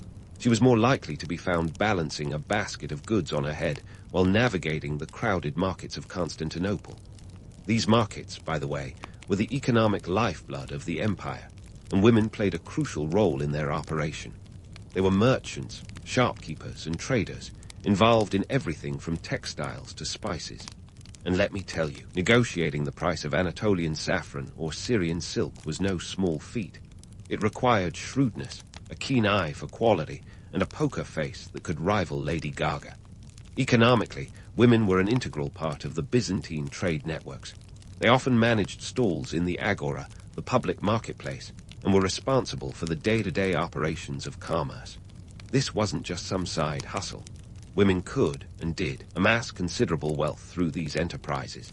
And in a society where a skilled tradesman might earn about 12 solidi a year, a tidy sum in those times, women's contributions to household and even community finances were significant. The romanticized notion of women being purely domestic creatures falls apart when you see them haggling over goods and managing complex trade deals. Still, let's not sugarcoat it. Opportunities were limited. The patriarchal structure of Byzantine society meant that while women could engage in business, they often did so under the shadow of their male relatives. Legal and societal norms dictated that women needed a kyrios, or male guardian, to conduct certain types of business transactions. It's like being the CEO of a company, but needing your uncle's signature to approve the budget. Yet, many women navigated these restrictions with the kind of cunning that would make Machiavelli proud. They formed networks, often relying on female relatives and friends to support each other's ventures and expand their influence. And then there's the story of the empresses who broke the mold. Besides Theodora, let's not forget about Irene of Athens. She ruled as an empress regnant, not just as the power behind the throne. Irene was notorious for being the first woman to rule the Byzantine Empire in her own right, and she didn't get there by playing nice. She deposed her own son to seize power. Talk about a family rift. Irene was instrumental in restoring the veneration of icons, a significant religious and political move, showing once again that women were not just passive players in this Game of Thrones. But let's turn back to the everyday women who, despite the odds, were shaping the economy. They weren't just involved in retail, they played a role in the production side of things too. Byzantine silk, for instance, was a highly coveted luxury, and women were heavily involved in its manufacture. The city of Thessalonica was a hub for silk production, and women worked in the looms and dye houses, their labor contributing significantly to one of the empire's most lucrative industries. And while we're on the topic of textiles, let's not forget that women were also the primary weavers of the empire, producing the fabrics that clothed both peasants and emperors alike. Byzantine women also made their mark in agriculture, which was the backbone of the empire's economy. They worked the fields, tended the vineyards, and were involved in the production of olive oil and wine, both essential commodities in Byzantine society. Their labor was not just about subsistence, it was a critical part of the empire's economic engine. In rural areas, women often managed the farms while their husbands were away on military campaigns, effectively becoming the de facto heads of their households. And yet, the dichotomy remains. While some women were able to rise to great heights, like Theodora and Irene, the average Byzantine woman faced numerous challenges in her daily life. The legal system, while offering certain rights, still placed women in a subordinate position to men. Social expectations often confined them to the roles of wives and mothers, and opportunities for education were limited to those from wealthy or noble families. Yet, within these constraints, women found ways to exert influence, whether through the management of household finances, participation in trade and commerce, or through the subtle art of persuasion within their families and social circles. In the end, the economic impact of women in the Byzantine Empire was significant, if often understated. They were the unsung heroines of the marketplace, the hidden hands that helped weave the economic fabric of their society. Whether in the bustling streets of Constantinople or the quiet villages of the countryside, Byzantine women were an essential part of the empire's economic life. They faced challenges and limitations, but they also found ways to navigate and, at times, subvert the system to their advantage. As we continue to unravel the stories of Byzantine women, remember that history is not just about the grand narratives and the larger-than-life figures. It's also about the everyday people who lived, worked, and shaped their world in ways that often go unnoticed. The women of Byzantium were no exception.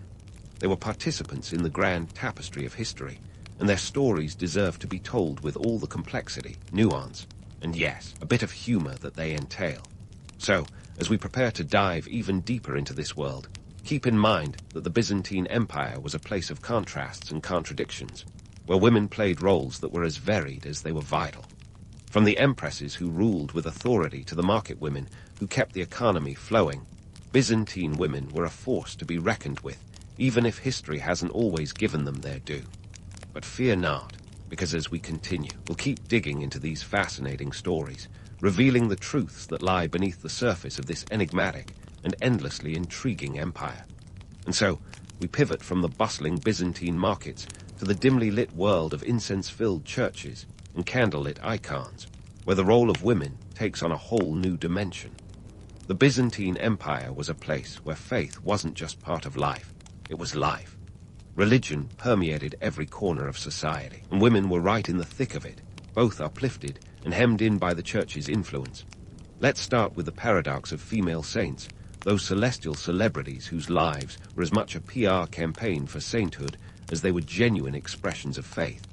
You might think of saints as the spiritual equivalent of rock stars, and in some ways, you'd be spot on. Take Saint Thecla, for example. Legend has it she was a follower of Paul the Apostle, and her life story reads like an ancient action movie, wild beasts, miraculous escapes, and divine interventions. She became a symbol of piety and resilience. But here's the twist. Despite these larger-than-life narratives, women in the church were often relegated to the supporting role of pious patrons or devout nuns. The church, wielding influence like a medieval board of directors, had a knack for paradoxes. On one hand, it upheld women like Thecla as paragons of virtue and spiritual authority. On the other, it kept a tight leash on what women could actually do within the ecclesiastical hierarchy. Forget about female priests. That was a non-starter. The highest a woman could generally rise was to the rank of abbess, overseeing a convent. It was like being given the keys to the executive washroom, but not the boardroom. Yet, these convents were more than just spiritual retreats. They were powerhouses of cultural and intellectual life. Take the convent of St. John at Patmos, where women engaged in everything from theological debates to manuscript illumination. While the church wasn't exactly handing out diplomas, these women were writing, teaching, and preserving knowledge at a time when the library card wasn't exactly a common possession. If you think your job has a glass ceiling, try breaking through one made of centuries-old stained glass. Now, let's tackle the curious case of female patronage. Wealthy Byzantine women had a knack for using their fortunes to commission religious art and architecture, essentially curating their own divine portfolios. Empress Helena, Constantine's mother, was one of the early icons of this trend. She supposedly discovered the true cross in Jerusalem and went on a relic collecting spree that would put Indiana Jones to shame. Women like Helena wielded their wealth to make spiritual statements, building churches and funding religious endeavors, all while leaving their mark on the empire's spiritual landscape. Speaking of economic clout, let's not forget the role of dowries. A Byzantine bride's dowry was like a personal Kickstarter campaign for marriage, a financial package that could include everything from cash to cows, intended to secure her future, and by extension, her family's standing. It was a mix of love and ledger, and the church, unsurprisingly, had a hand in regulating these transactions. The ecclesiastical authorities set limits on dowries to curb excess and ensure that marriage wasn't just a question of who had the largest piggy bank. But let's not get too carried away with the idea of the church as a bastion of women's rights. The reality was a tad more complex. Ecclesiastical laws often restricted women's roles, especially in public religious life. Women were generally barred from singing in church choirs, a detail that might seem trivial until you realize that music was a major form of worship. It's like being invited to the party, but told you can't dance. Yet women found ways to make their voices heard, quite literally.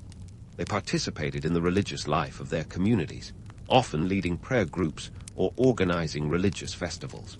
These gatherings were not just spiritual get-togethers. They were opportunities to network, build alliances, and exert influence. Imagine a modern-day book club that also dabbles in local politics. And then there were the female mystics, those who claimed direct communication with the divine. While the church was wary of these spiritual freelancers, fearing heresy or unauthorized revelations, their popularity among the faithful was undeniable. These women often walked a fine line between reverence and rebellion, their visions and prophecies both a blessing and a potential threat to the ecclesiastical status quo. Consider the enigmatic figure of Cassia, a 9th century nun and hymnographer whose sharp wit and literary prowess left an indelible mark on Byzantine liturgical music. She once famously rebuffed Emperor Theophilos's advances with a cutting remark about Eve and sin, a verbal mic drop that cemented her reputation for intelligence and independence. Her hymns, full of theological depth and poetic beauty, are still sung today, a testament to her enduring influence. Cassia's story, like many others, highlights the dual nature of religious life for Byzantine women. The church provided both a platform and a prison, a place of opportunity and restriction. While it offered avenues for spiritual expression and communal influence, it also imposed a rigid framework that often stifled more ambitious aspirations. In essence, the church was both a ladder and a ceiling. Women could ascend to positions of respect and spiritual authority, but only within the parameters set by a predominantly male ecclesiastical hierarchy. It was a delicate dance of devotion and defiance, with women constantly negotiating their roles in a society that both revered and restricted them. So, as we continue our exploration of the Byzantine world, remember that the story of women in this empire is not just one of oppression or empowerment. It's a rich tapestry of contradictions, where faith and power, tradition and transformation were in constant interplay. As we delve deeper into these historical narratives, we'll uncover more of the complexities that make the Byzantine Empire such a fascinating and enigmatic chapter in the story of human history. Stay tuned, because the best is yet to come. the Byzantine Empire, a realm where marble columns loomed like ancient skyscrapers and incense wafted through the air like a perpetual fog, was never short on spectacle. But let's shift our gaze from the grandiose to the more subtle strokes of the Byzantine masterpiece, the cultural contributions of its women. If you think they were just lingering in the shadows, think again. These ladies were more than just footnotes in history. They were crafting the very manuscripts we now pore over with reverence and awe. Let's start with the realm of arts, where Byzantine women defied the stereotype of the passive muse. Instead, they were the ones holding the paintbrush, chiseling the stone, and commissioning the artwork that adorned their world. Take the case of the Empress Zoe, who ruled in the 11th century. Zoe wasn't just any empress. She was a patron of the arts, a woman who knew that an empire could be judged by the splendor of its mosaics. She funded the restoration of the Hagia Sophia, ensuring its mosaics gleamed brighter than the emperor's crown. Her influence was as much about aesthetic splendor as it was about political power, a public relations masterclass, Byzantine style. Now, let's talk about the myth of the male-dominated art world. The romantic notion that only men held the keys to creativity is about as realistic as a Byzantine soldier going into battle without a helmet. Women like Anisha Juliana, a 6th century noblewoman, were patrons of architecture and art, wielding their wealth to shape the cultural landscape. Juliana commissioned the Church of St. Palaeoctus in Constantinople, a basilica so opulent that it became the talk of the empire. We're talking about a building that stretched 52 meters in length, adorned with marble and gold, a true testament to her vision and influence. But let's not get swept away by the grandeur alone. The reality was that many women operated in a cultural ecosystem that placed them as secondary citizens. While they could commission art, they rarely signed their names to their works. It's like baking a cake and watching someone else blow out the candles. Yet, despite these constraints, they found ways to leave their mark. Byzantine women were adept at navigating the complex social networks that governed artistic patronage. They knew that art wasn't just about beauty, it was about power, identity, and legacy. Turning to education, let's debunk another myth, the idea that women were mere passive recipients of knowledge. Sure, they weren't filling the lecture halls of the University of Constantinople, but that didn't mean they were intellectually idle. Enter Anna Karenine, a historical powerhouse who penned the Alexiad, a detailed chronicle of her father's reign. This wasn't just a bedtime story. It was a political treatise, a work of history that still informs scholars today. Anna wrote with the acumen of a seasoned politician and the flair of a storyteller, proving that women could wield the pen as effectively as any man. Anna's education was no accident. Born in 1083, she was tutored in philosophy, medicine, and literature, quite the curriculum for a Byzantine princess. Her father, Emperor Alexios I Komnenos, understood the value of a well-educated daughter, a sentiment not universally shared, but not entirely uncommon among the elite. In a world where a skilled scribe could earn about 10 numismata a year, Anna's education was the equivalent of a full scholarship to an Ivy League university. Beyond the gilded halls of imperial palaces, women participated in intellectual life in more subtle ways. Convents were not just places of worship, they were centers of learning. Nuns engaged in copying manuscripts, preserving the knowledge of antiquity with meticulous care. These convents were intellectual sanctuaries, where women could pursue scholarship away from societal constraints. It's like they were running the world's most exclusive book clubs, with a reading list that included Aristotle and Plato. But let's not romanticize it too much. The reality was that educational opportunities for women were limited and often confined to those of noble birth. The average Byzantine woman was likely more concerned with practical skills, like weaving or managing a household. Yet, within these limitations, they found ways to educate themselves and their children, passing down knowledge in kitchens and courtyards rather than lecture halls. Now, let's take a closer look at the cultural contributions of women in Byzantine religious life, where their influence was both profound and paradoxical. Take Kasia, the aforementioned hymnographer whose sharp tongue and sharper pen left a legacy that resonates to this day.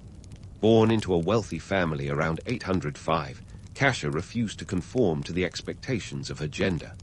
Her hymns, rich with theological depth and poetic beauty, were not just acts of devotion, They were declarations of intellectual independence. Cash's story is a reminder that women in Byzantium were not just passive vessels of faith. They were active participants in the spiritual and cultural life of their society, using their voices and their art to shape religious discourse. And while they faced restrictions, like being barred from the priesthood, they found ways to exert influence within the church. The convents they ran were not just places of piety, but centers of intellectual and cultural activity. And speaking of myths, let's debunk the notion that Byzantine women were merely decorative fixtures in the empire's storied tapestry. Women like Empress Helena, mother of Constantine the Great, were instrumental in shaping the early Christian church, using their influence to promote religious causes. Helena's journey to the Holy Land and her subsequent discovery of the true cross became the stuff of legend, a narrative that blended faith and politics with a dash of adventure. But let's not sugarcoat the reality. While women of status could commission churches or engage in theological debates, the average Byzantine woman's religious life was governed by strict norms. They were expected to adhere to the roles of wife and mother, with religious devotion often taking a backseat to domestic duties. Yet, within these confines, they found ways to contribute to their communities, organizing religious festivals and participating in charitable works. In essence, the cultural contributions of Byzantine women were as varied as they were vital. They navigated a world of contradictions, where their talents were both celebrated and constrained. Whether through art, education, or religion, they found ways to assert their agency, leaving a legacy that continues to intrigue and inspire. As we prepare to dive into the final chapter of this historical journey, remember that the story of Byzantine women is not just about the roles they played, but the rules they rewrote. Stay tuned, because the final act promises to be as enlightening as it is engaging. And so, as we reach the grand finale of our Byzantine saga, let's take a moment to reflect on the legacy these women left behind. You might be wondering, how does a tale of silk-clad empresses, crafty merchants, and hymn-riding nuns relate to today's world of glass ceilings, boardroom battles, and TikTok influencers? More than you might think, my history-hungry friends. The Byzantine women, with their quiet revolutions and bold maneuvers, have a lot to teach us about the art of navigating complex social systems, an art that's just as relevant today as it was 1,000 years ago.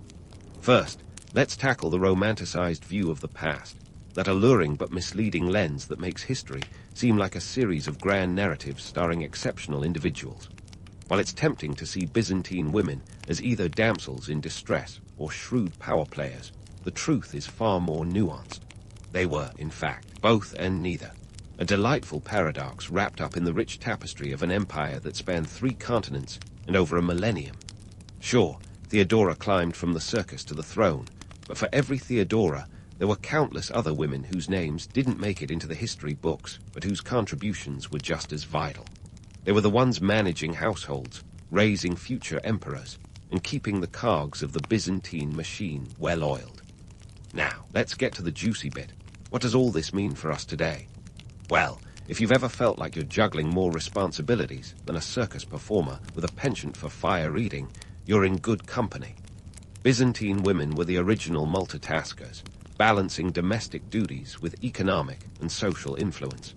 In an age where a successful tradeswoman could bring home around 10 solidi a year, they were not just passive participants in the economy.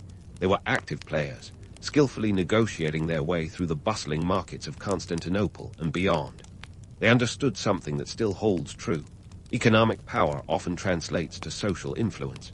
If you've ever sat through a meeting thinking, I could run this place better, you're channeling the spirit of Byzantine women who did precisely that, albeit often behind the scenes. Speaking of influence, let's not forget the political savvy that Byzantine women wielded like a Byzantine soldier wielding a spatha. Sure, they weren't always the ones sitting on the throne, but their behind-the-scenes influence was like a well-aimed trebuchet strike, strategically placed and devastatingly effective. They knew that alliances were as much about family ties as they were about political power. In a society where arranged marriages were often more about property rights than love stories, women like Irene of Athens navigated these waters with aplomb, even if it meant deposing a relative or two. Sound familiar? It's the ancient equivalent of playing the long game in corporate politics.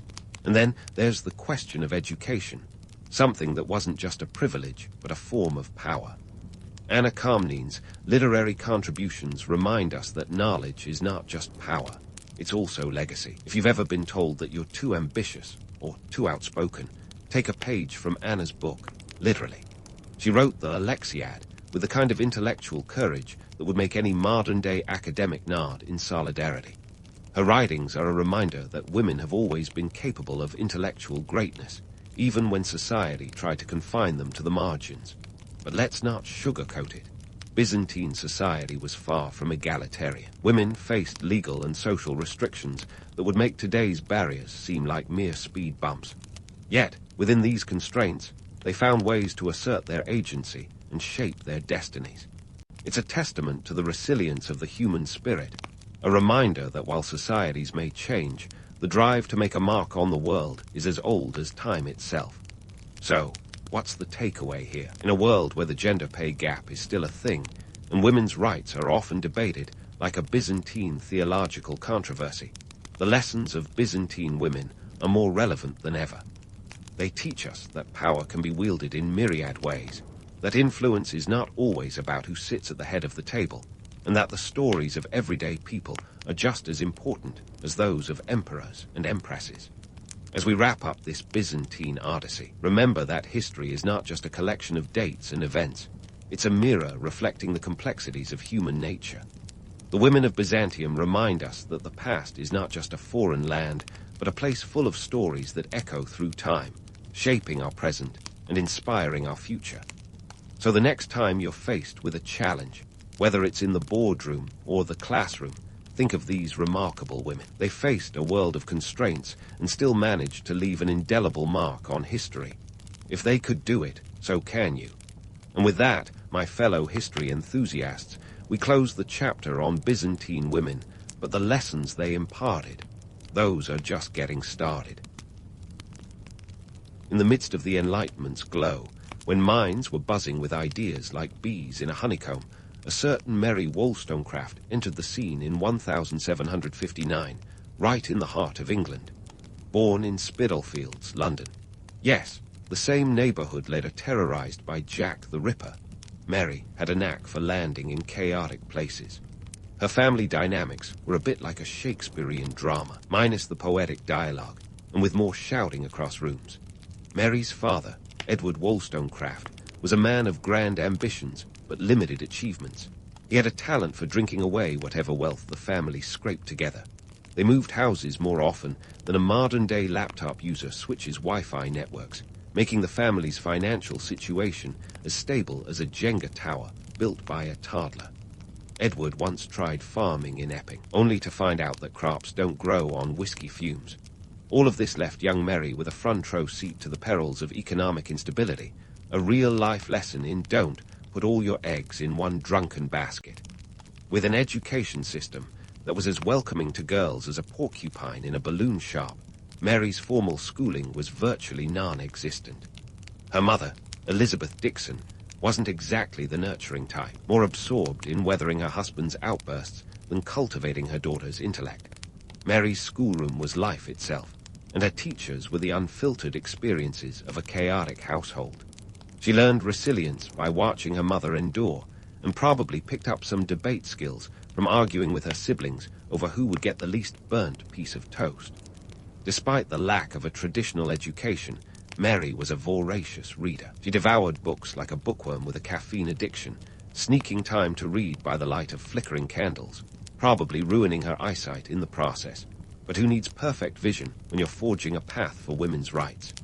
Even in these early years, she was developing the critical thinking skills that would make her a formidable advocate later on.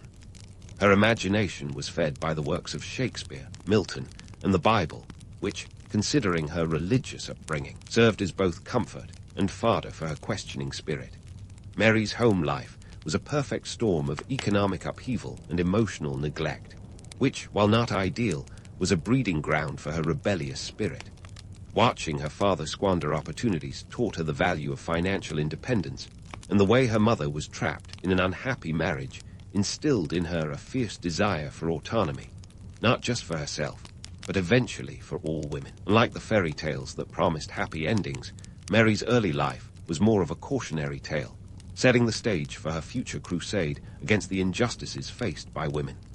A significant turning point came when Mary formed a deep friendship with Fanny Blood, a fellow dreamer with a name that sounds more like a character from a Gothic novel than a real person. Fanny was a kindred spirit who shared Mary's thirst for knowledge and passion for change. The two of them would have been the original duo of girl power had hashtags existed in the 18th century.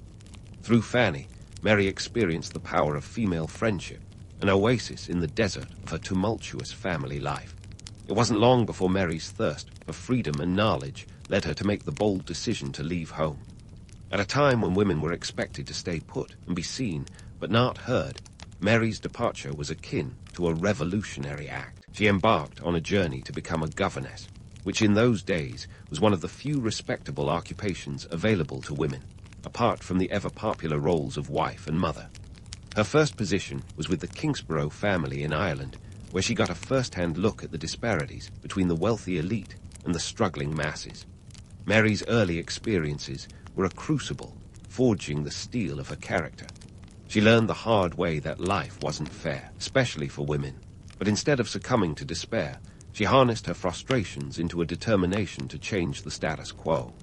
Her tumultuous upbringing, with its mix of hardship and the occasional glimmer of hope, sowed the seeds of her future advocacy.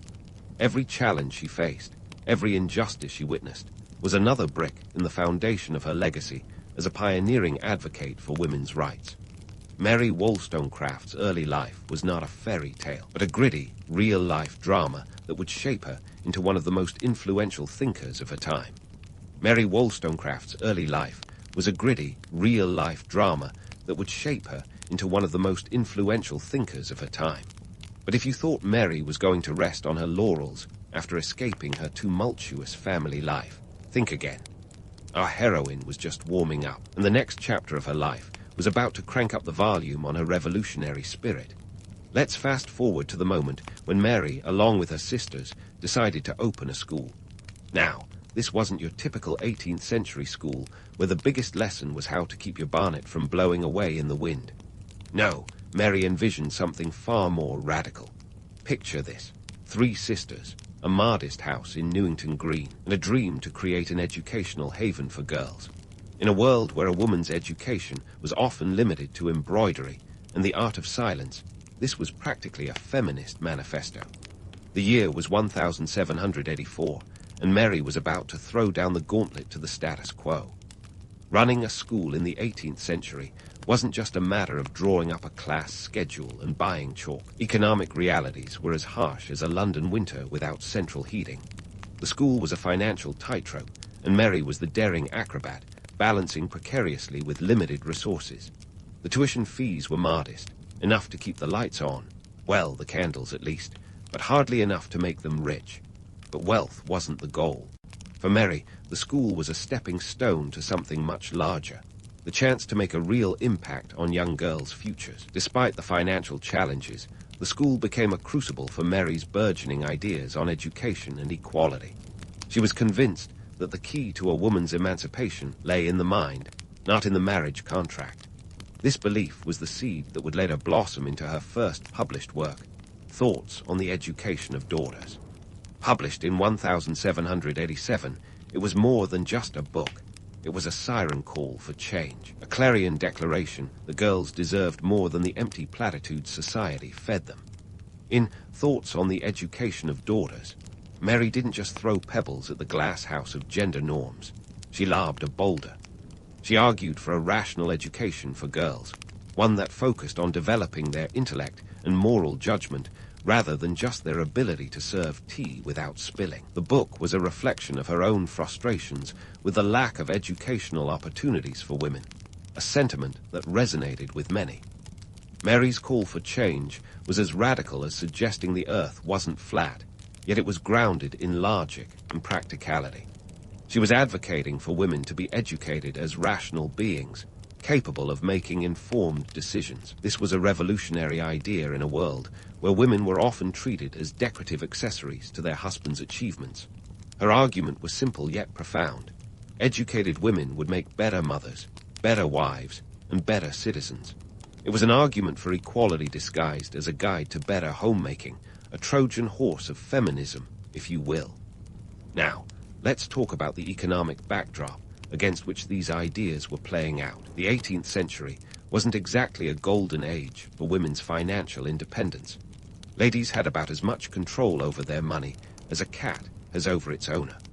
Most women were financially dependent on their fathers or husbands, and those who were unmarried or widowed often faced a harsh economic wilderness. The notion of earning one's own living was more fantasy than reality for many women, making Mary's push for education all the more urgent. The financial constraints Mary faced were not unique to her. Women in her time had to navigate a labyrinth of economic barriers just to make ends meet. The job market was narrower than the mind of a bigot, with respectable positions for women limited to roles like governesses or seamstresses. The pay was paltry, barely enough to keep the wolves of poverty at bay. In this landscape, education was a beacon of hope, chance for women to carve out a sliver of independence in a world determined to keep them shackled. Mary's personal experiences with financial instability fueled her writings. She knew firsthand the sting of economic vulnerability, having watched her family lurch from one financial crisis to another. This intimate understanding of economic hardship added a layer of urgency to her work. She wasn't just theorizing from an ivory tower. She was riding from the trenches, from the thick of the battle for survival and dignity. As Mary's ideas began to take shape, she was also learning the art of survival as a woman in a man's world. Her school was an experiment in more ways than one, a testing ground for ideas that would later revolutionize the way society thought about women's roles.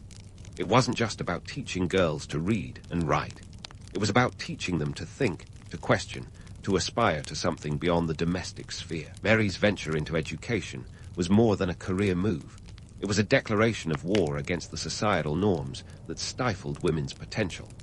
Her school in Newington Green was a small but significant battleground in the larger war for women's rights, a microcosm of her broader vision for social change. The economic challenges she faced in running the school were real, but they also served as a catalyst for her evolving ideas. The publication of Thoughts on the Education of Daughters was a pivotal moment, not just for Mary, but for the broader movement toward gender equality. It was the spark that ignited her career as a writer and thinker, setting the stage for her later works that would further challenge societal norms. The book was well received, and it marked the beginning of Mary's career as a serious thinker and writer, a role she would continue to expand upon in the years to come. Mary Wollstonecraft's early endeavors in education and authorship were the building blocks of a legacy that would endure long after her time. Her vision for a more equitable society was revolutionary, but it was also rooted in the practical realities of her time. She understood that education was not just a privilege, but a necessity, a tool for empowerment that could open doors previously locked to women. Her work was a testament to the power of ideas and the impact they can have on the world. As we leave Mary at this juncture, teetering on the brink of greatness, it's clear that her story is far from over. With a pen in hand and a fire in her heart, she was poised to challenge the status quo in ways that would resonate for centuries. But for now, let's pause and catch our breath, for the next chapter of Mary's life promises even more intrigue, more challenges, and more groundbreaking ideas. As Mary Wollstonecraft stood on the precipice of her burgeoning career, a world buzzing with revolutionary fervor awaited her. London in the late 18th century was as much a cauldron of ideas as it was a physical city, a place where intellectuals gathered like moths to the flame of Enlightenment thought. And Mary, never one to shy away from a challenge, dove right into the thick of it. Her arrival in London was not just a change of scenery, but a catapult into the radical intellectual circles that would shape her legacy. Picture London at that time, a sprawling metropolis with roughly 1 million residents, a bustling hub where ideas collided as frequently as carriages on its crowded streets. The city was a patchwork of economic extremes, from the opulence of the West End to the gritty darks of the East End. This vibrant chaos was the backdrop for Mary's next chapter, a place where she would sharpen her ideas and find her voice amidst the clamor of revolution and reform. Enter Joseph Johnson, a man with a nose for talent and a penchant for risky ideas. Johnson, a publisher who was to radical literature what Spotify is to indie bands today, was known for his willingness to publish works that others considered too hot to handle. His publishing house, located on St. Paul's Churchyard, became a haven for the era's most progressive thinkers, a veritable melting pot of dissent and debate. It was here that Mary found her tribe, a group of intellectuals who dared to dream of a world unshackled from the chains of tradition. Johnson and Mary hit it off, and it wasn't long before she became a fixture at his famous dinner parties, rubbing elbows with the likes of William Godwin, Thomas Paine, and other luminaries of the age. These gatherings were less about small talk and more about, so, how do we upend centuries of entrenched patriarchy? The conversations were heady, the ideas electrifying, and Mary thrived in this environment where her thoughts could roam free. But let's not romanticize this too much. Mary's life was still riddled with challenges. Financial independence for women was about as common as unicorns in Hyde Park. Despite her growing reputation, she still had to navigate the economic realities of her time. Earning a living through writing was a precarious endeavor, akin to walking a tightrope without a safety net. Yet, Mary persisted, driven by the same fire that had fueled her since her days in Newington Green. In this fertile ground of intellectual exchange, Mary's magnum opus began to take shape. Published in 1792, A Vindication of the Rights of Woman was her clarion call for equality, a manifesto that argued women should not be mere adornments to men, but rational beings deserving of the same rights and opportunities. It was like dropping a philosophical balm into the placid pond of 18th century gender roles, and the ripples were felt far and wide. Mary's arguments in Vindication were as bold as they were clear. She proposed that women were not naturally inferior to men, but appeared so due to a lack of education. Imagine that. A woman suggesting that with the same education as men, women could contribute equally to society. It was revolutionary, as radical as suggesting the earth revolved around the sun. And yet, Mary's reasoning was unassailable, grounded in Enlightenment ideals of reason and equality. The book was a sensation, sparking debates and discussions across Europe. In a world where women were expected to be seen and not heard, Mary's words were a rallying cry for change. She pointed out the absurdity of educating women only to be charming companions, arguing instead for an education that would allow them to contribute meaningfully to society. Her incisive critique of the existing educational system was both a plea for reform and a blueprint for a more equitable future. The timing of Vindication was no accident. The French Revolution was in full swing, its ideals of liberty, equality, and fraternity sending shockwaves across the continent. While the revolution was primarily concerned with the rights of men, liberté, égalité, but not quite féminité, its ethos resonated with Mary's vision for women's rights. The political upheaval in France provided a stark contrast to the rigid structures of English society, highlighting the need for reform at home. Mary's work did not exist in a vacuum. The social and political climate of the time was a complex tapestry of unrest and possibility. The French Revolution had set the stage, revealing the cracks in the old order and opening up spaces for new ideas. In England, the reaction was mixed, with some fearing the spread of revolutionary fervor, while others, like Mary, saw it as an opportunity to push for broader social reforms. However, let's not get carried away with notions of instant success. The reception of Vindication was as mixed as a bowl of fruit salad. While it garnered praise from some quarters, others were less enthusiastic, dismissing Mary's ideas as overly radical. Critics were quick to label her as a harbinger of chaos, a threat to the very fabric of society. Yet, despite the naysayers, Mary's work found an audience, particularly among those who were already questioning the status quo. In the years that followed, Mary continued to build on her ideas, engaging in a lively correspondence with other thinkers and further refining her arguments. Her involvement with Johnson's circle provided a platform for her voice, allowing her to contribute to the ongoing debates about the role of women in society. She was not just a passive observer, but an active participant, using her pen to challenge conventions and propose alternatives. At the same time, Mary's personal life was as tumultuous as the political landscape.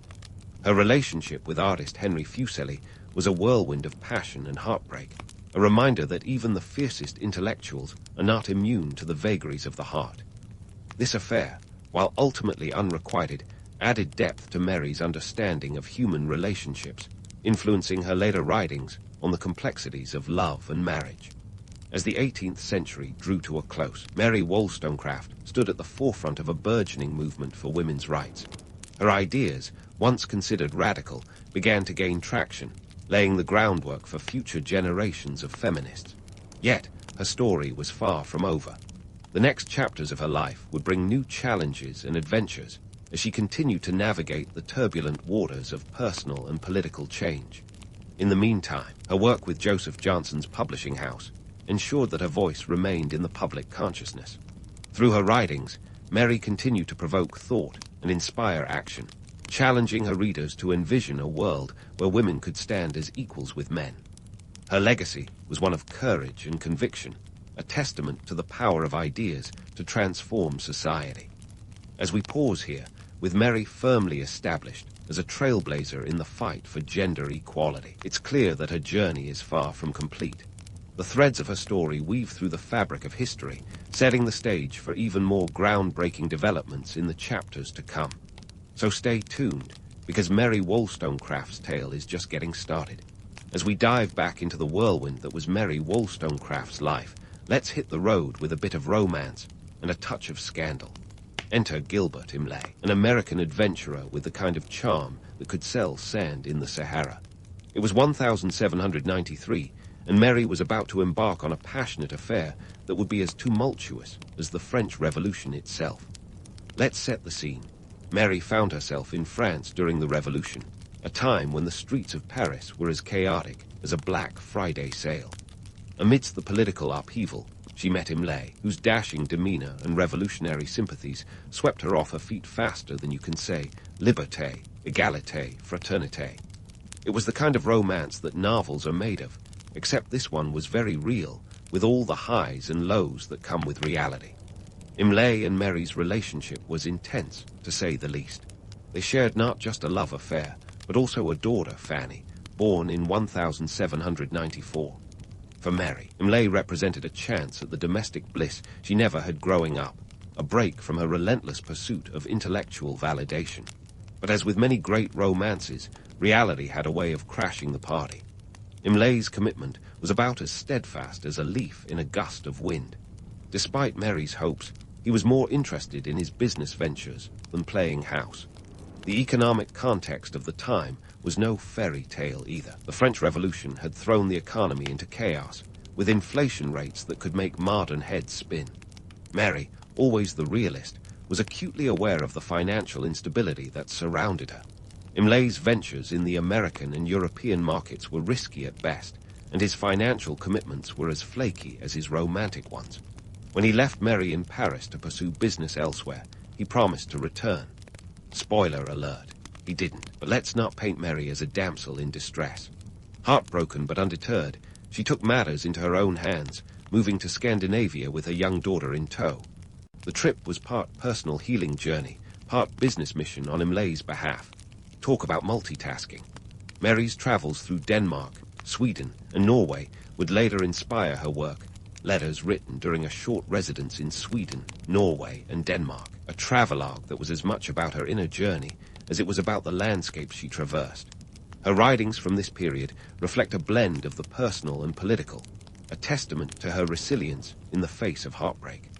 The letters, published in 1796, reveal a woman grappling with the contradictions of love and independence, a theme that resonated with her readers. This work became her most popular publication during her lifetime, capturing the imagination of a public fascinated by the exotic North and the raw honesty of Mary's reflections. Mary's time in Scandinavia was not without its challenges. The economic realities of solo motherhood in a foreign land were daunting. Money was tight, and Mary was constantly calculating the costs of living versus the funds she had on hand. The practicalities of travel in the 18th century, think horse-drawn carriages and no GPS, added layers of complexity to her journey.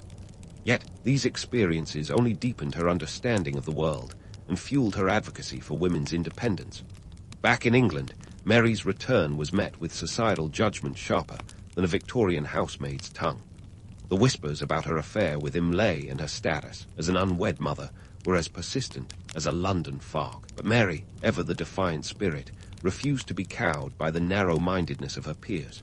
Instead, she channeled her experiences into her writing, using her pen as a weapon against the injustices she faced. Enter William Godwin, philosopher and fellow rebel against societal norms. Their relationship was unconventional, to say the least. They began as intellectual sparring partners, their debates as fiery as a midsummer bonfire. Godwin, known for his work, An Inquiry Concerning Political Justice, shared Mary's disdain for the status quo. He was intrigued by her intellect and unyielding spirit, and soon their mutual respect blossomed into romance. But let's not sugarcoat it. Both Mary and Godwin had baggage that would make a therapist's couch groan. Mary was still healing from her tumultuous relationship with Imlay and grappling with bouts of depression that could sink her spirits faster than a lead balloon. Godwin, on the other hand, was a self-proclaimed bachelor, skeptical of marriage and its constraints. Yet, against the odds, they found solace in each other's company. In 1797, they married, a decision as surprising to their friends as it was to them. Their marriage was a melding of minds, a partnership based on mutual respect and intellectual curiosity. They maintained separate residences, an arrangement that raised eyebrows but suited their independent spirits. Their home was a hub of intellectual activity, their conversations a blend of philosophical discourse and practical discussions about the challenges they faced. Mary's personal struggles, particularly her battles with depression, were an integral part of her story. Her letters and writings from this period reveal a woman in conflict, grappling with the dual pressures of public expectation and personal fulfillment. Yet these challenges also informed her advocacy, deepening her understanding of the emotional and psychological dimensions of women's oppression. Her relationship with Godwin was tragically short-lived. In August 1797, Mary gave birth to their daughter, Mary Shelley. Yes, the future author of Frankenstein.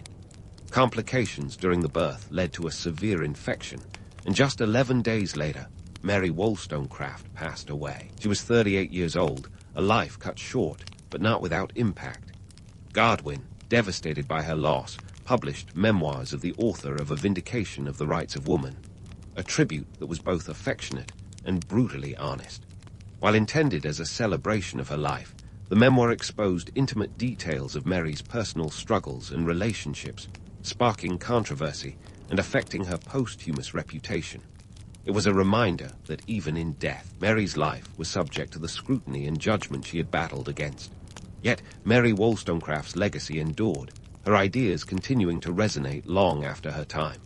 Her works laid the foundation for future generations of feminist thinkers, her advocacy a testament to the power of resilience and the pursuit of justice.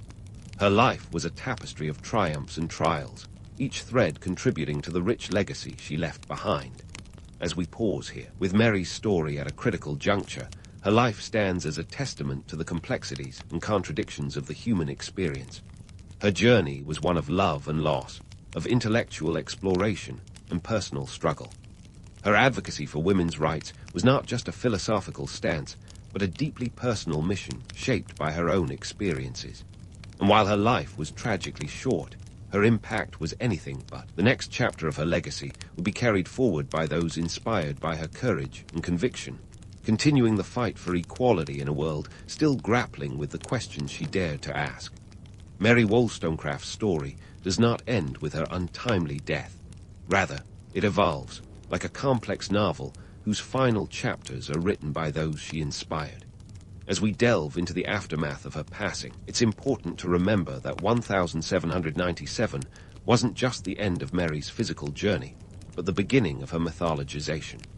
Her death left a vacuum filled with the echoes of her revolutionary ideas, a cacophony that would reverberate through the centuries. In the immediate wake of her death, Mary's personal life was thrust into the public eye in a manner she couldn't have anticipated. William Godwin's Memoirs of the Author of A Vindication of the Rights of Woman was a heartfelt, if somewhat clumsily executed, tribute. By laying bare the intimate details of Mary's life, including her suicide attempts and love affairs, Godwin inadvertently provided ammunition for her critics, who seized upon these revelations with the fervor of tabloid journalists chasing a scandal. Her reputation took a nosedive as observers clutched their pearls at her perceived moral transgressions, conveniently ignoring the groundbreaking nature of her work. But let's take a step back and consider the context. The late 18th century wasn't exactly known for its progressive attitudes towards women who dared to step outside prescribed social norms. Mary had challenged the status quo with the audacity of someone who genuinely believed in the equality of all human beings. Her personal choices, viewed through the lens of a society steeped in patriarchal values, were deemed as rebellious as her writings. She was the original nasty woman, centuries before the term became a badge of honor. Despite the initial backlash, Mary Wollstonecraft's intellectual legacy proved more resilient than her detractors anticipated. As the centuries rolled on, her works continued to be published and studied, her ideas gaining traction in ways she could scarcely have imagined. Her magnum opus, A Vindication of the Rights of Woman, found new life in the 19th and 20th centuries as the burgeoning women's rights movement began to gather steam.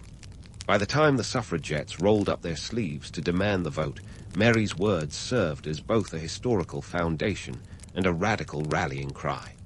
Let's talk numbers. The women's suffrage movement in the UK, which successfully secured voting rights for women over the age of 30 in 1918, and for all women over 21 by 1928. That's over a century after Mary's Vindication first hit the shelves, proving that while change can be glacial, it is inexorable. Her influence extended beyond the Anglosphere, too. In France, where women's suffrage was achieved in 1944, and in the US, with the 19th Amendment in 1920, Wollstonecraft's ideas were part of the intellectual undercurrent that buoyed these movements. Fast forward to today, and Mary Wollstonecraft is often hailed as one of the foremothers of feminist thought, her life and works dissected in gender studies courses across the globe. Her name adorns buildings and awards, her likeness gracing statues and murals, a testament to her enduring impact. Yet, as with any historical figure, there exists a tension between the real Wollstonecraft and the mythologized version.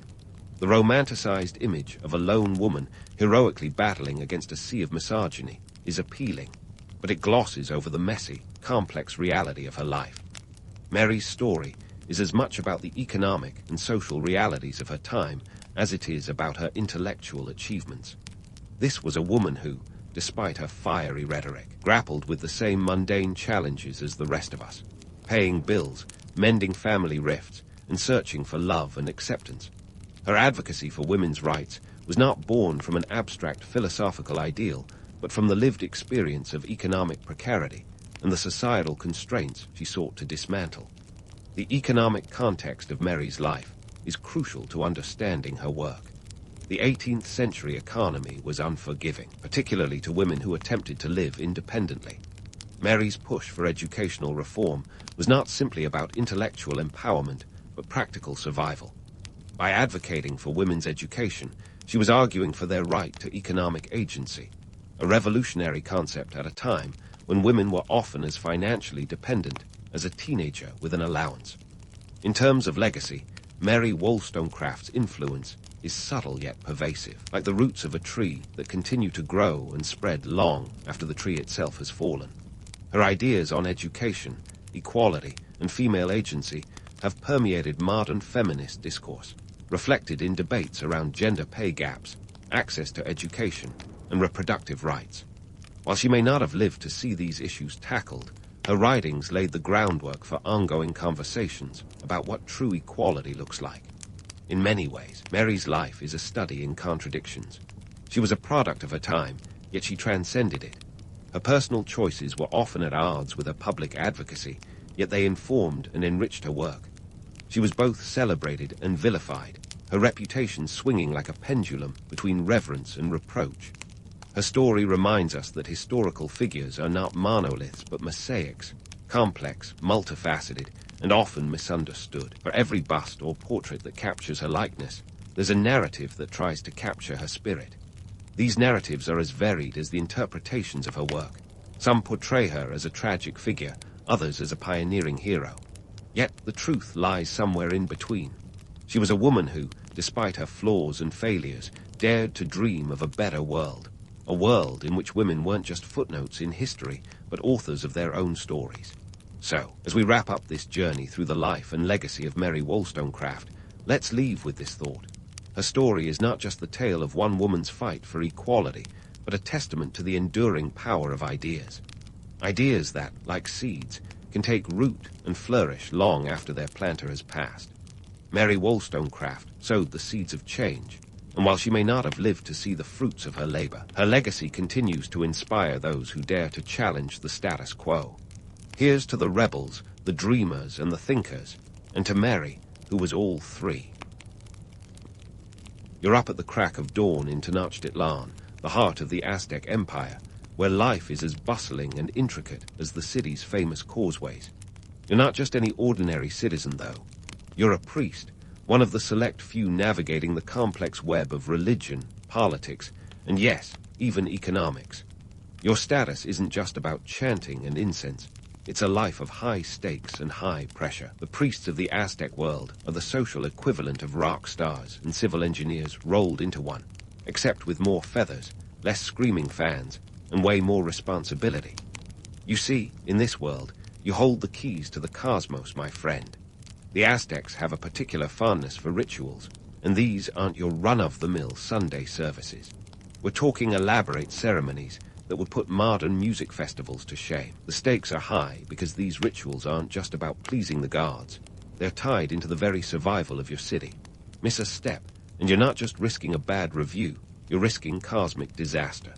Now, your daily life is nothing short of a balancing act. Your mornings start with a swim in the icy waters of Lake Texcoco. Forget your cozy morning coffee. This is how you wake up. Then it's off to the temple, a towering structure that dominates the skyline, where you and your fellow priests, estimates suggest there were several hundred of you, meticulously prepare for the day's rituals. These aren't spontaneous affairs. They're planned like military operations, with precision that would impress even the most fastidious of accountants. Speaking of accountants, let's talk about how these rituals are financed. Ever wonder why these ceremonies are so extravagant? It's a little thing called economic significance. The Aztec economy is heavily tied to tribute, which is a fancy word for taxes collected from conquered territories. These tributes are often paid in goods that are crucial for ritual ceremonies. Think cacao beans, feathered headdresses, and the occasional jaguar pelt. Priests like you aren't just spiritual leaders. You're also economic powerhouses, ensuring that the divine ledger is balanced. And let's not forget the political clout. The priests are a bridge between the earthly kings and the celestial deities. It's a bit of a juggling act, really.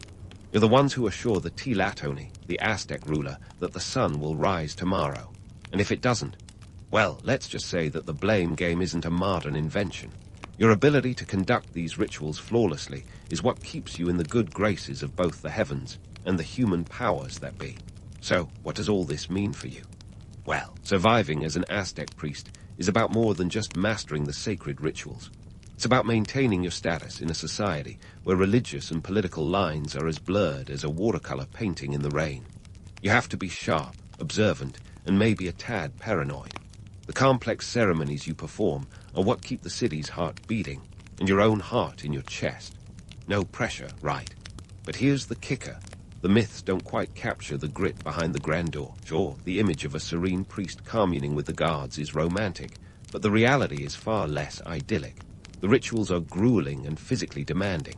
Imagine hours of chanting, fasting, and performing intricate dance steps in elaborate costumes under the blazing sun. And let's not forget the human sacrifices. Grim, yes, but central to the religious and political fabric of the time. It's a hard truth wrapped in layers of legend. So, as you stand on the temple steps, peering at the sprawling city below, remember that your role is both revered and feared. Your survival doesn't just depend on your spiritual prowess. It's entwined with the city's fate, the economy, and the political machinations of the time. You're part of an elite group holding together the delicate balance of life in Tenochtitlan. And in a world where the guards are watching and judging, you'd better get it right. As you stand on the temple steps, contemplating the city sprawling below you like a living tapestry, You're acutely aware that the next ritual isn't just another day at the office. It's a high-stakes performance with the universe as your audience. Today might involve a human sacrifice, a concept that fascinates and horrifies modern sensibilities in equal measure. But before we dive headfirst into the gory details, let's unravel the myths from the messy reality. First off, let's address the elephant, or perhaps the jaguar, in the room: human sacrifice. It's easy to imagine this as a daily bloodbath, but that's more myth than fact. Yes, it was bloody. Yes, it was brutal, but it wasn't a free-for-all. Estimates suggest that the number of people sacrificed annually ranged from a few hundred to a few thousand. Not exactly the rivers of blood often depicted, but certainly not a scene for the squeamish. The sacrifices were often prisoners of war, a grim reminder of the Aztec belief that their sun god, Huitzilopochtli, needed nourishment to keep the world moving. The stakes were cosmic, and the logistics were, frankly, staggering.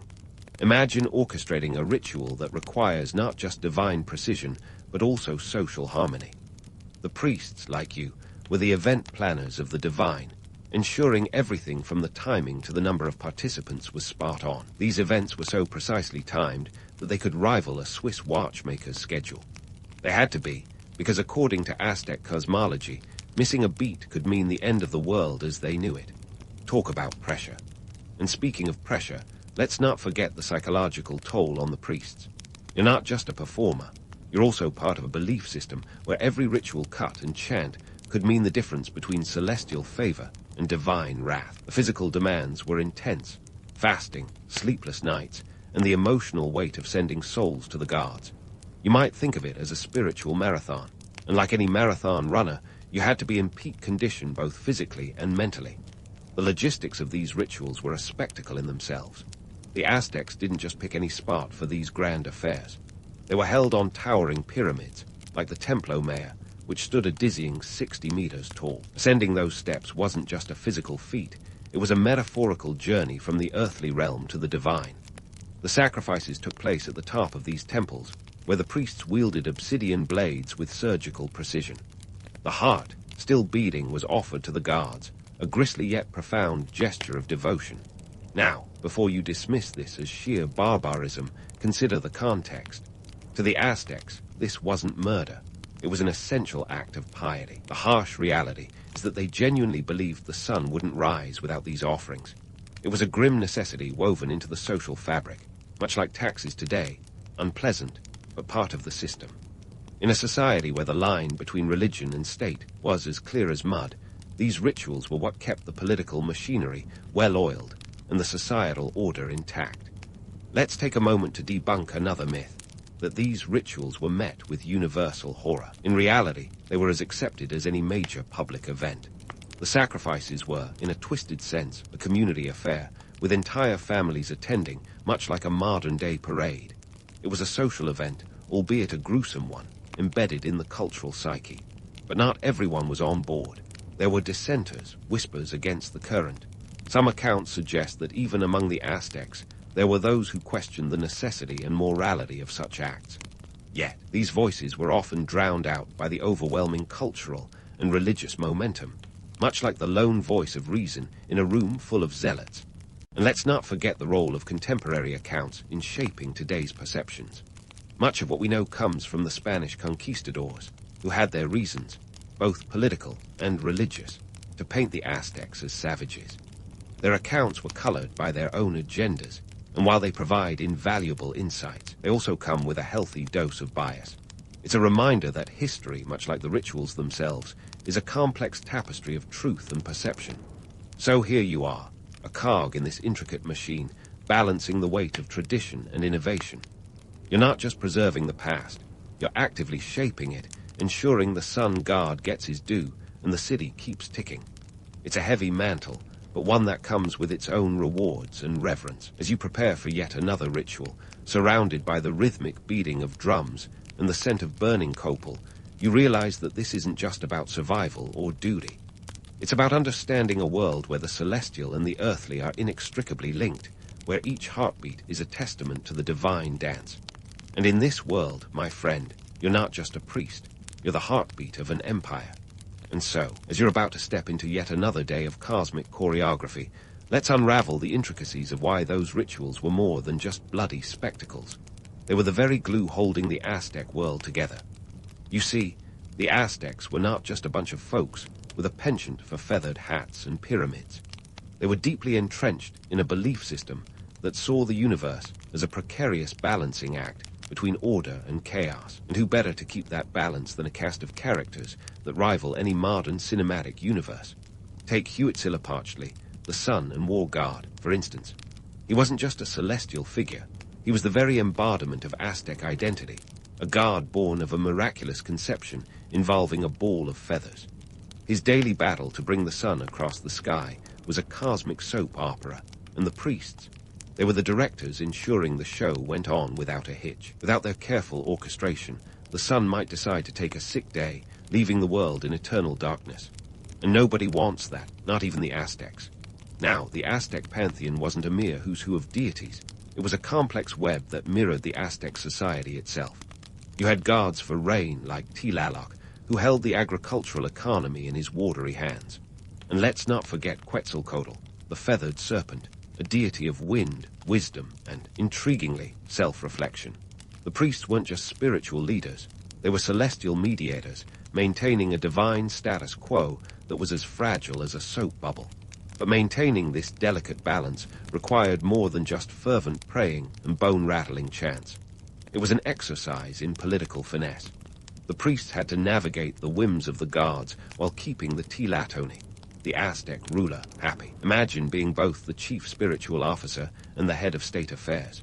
It's like being asked to run a marathon while juggling flaming torches, except your audience includes deities with a penchant for drama. The priest's authority, therefore, wasn't just built on spiritual prowess. It was also about economic acumen. Remember those tributes I mentioned? Here's where they come into play. The collected goods weren't just offerings. They were the economic lifeblood of the empire. They funded the grandiose rituals that kept the divine gears turning. And priests, they were the accountants of this celestial economy, ensuring that both the gods and the Tlatoni received their due cut. But let's not get carried away painting these priests as mere bureaucrats in robes. Their reality was a high-wire act, balancing the demands of the gods with those of the people. This wasn't just about a cosmic ledger, it was about social order. The rituals weren't just religious duties, they were public spectacles, a heady mix of devotion and drama. And much like reality TV, they kept the masses engaged and in line.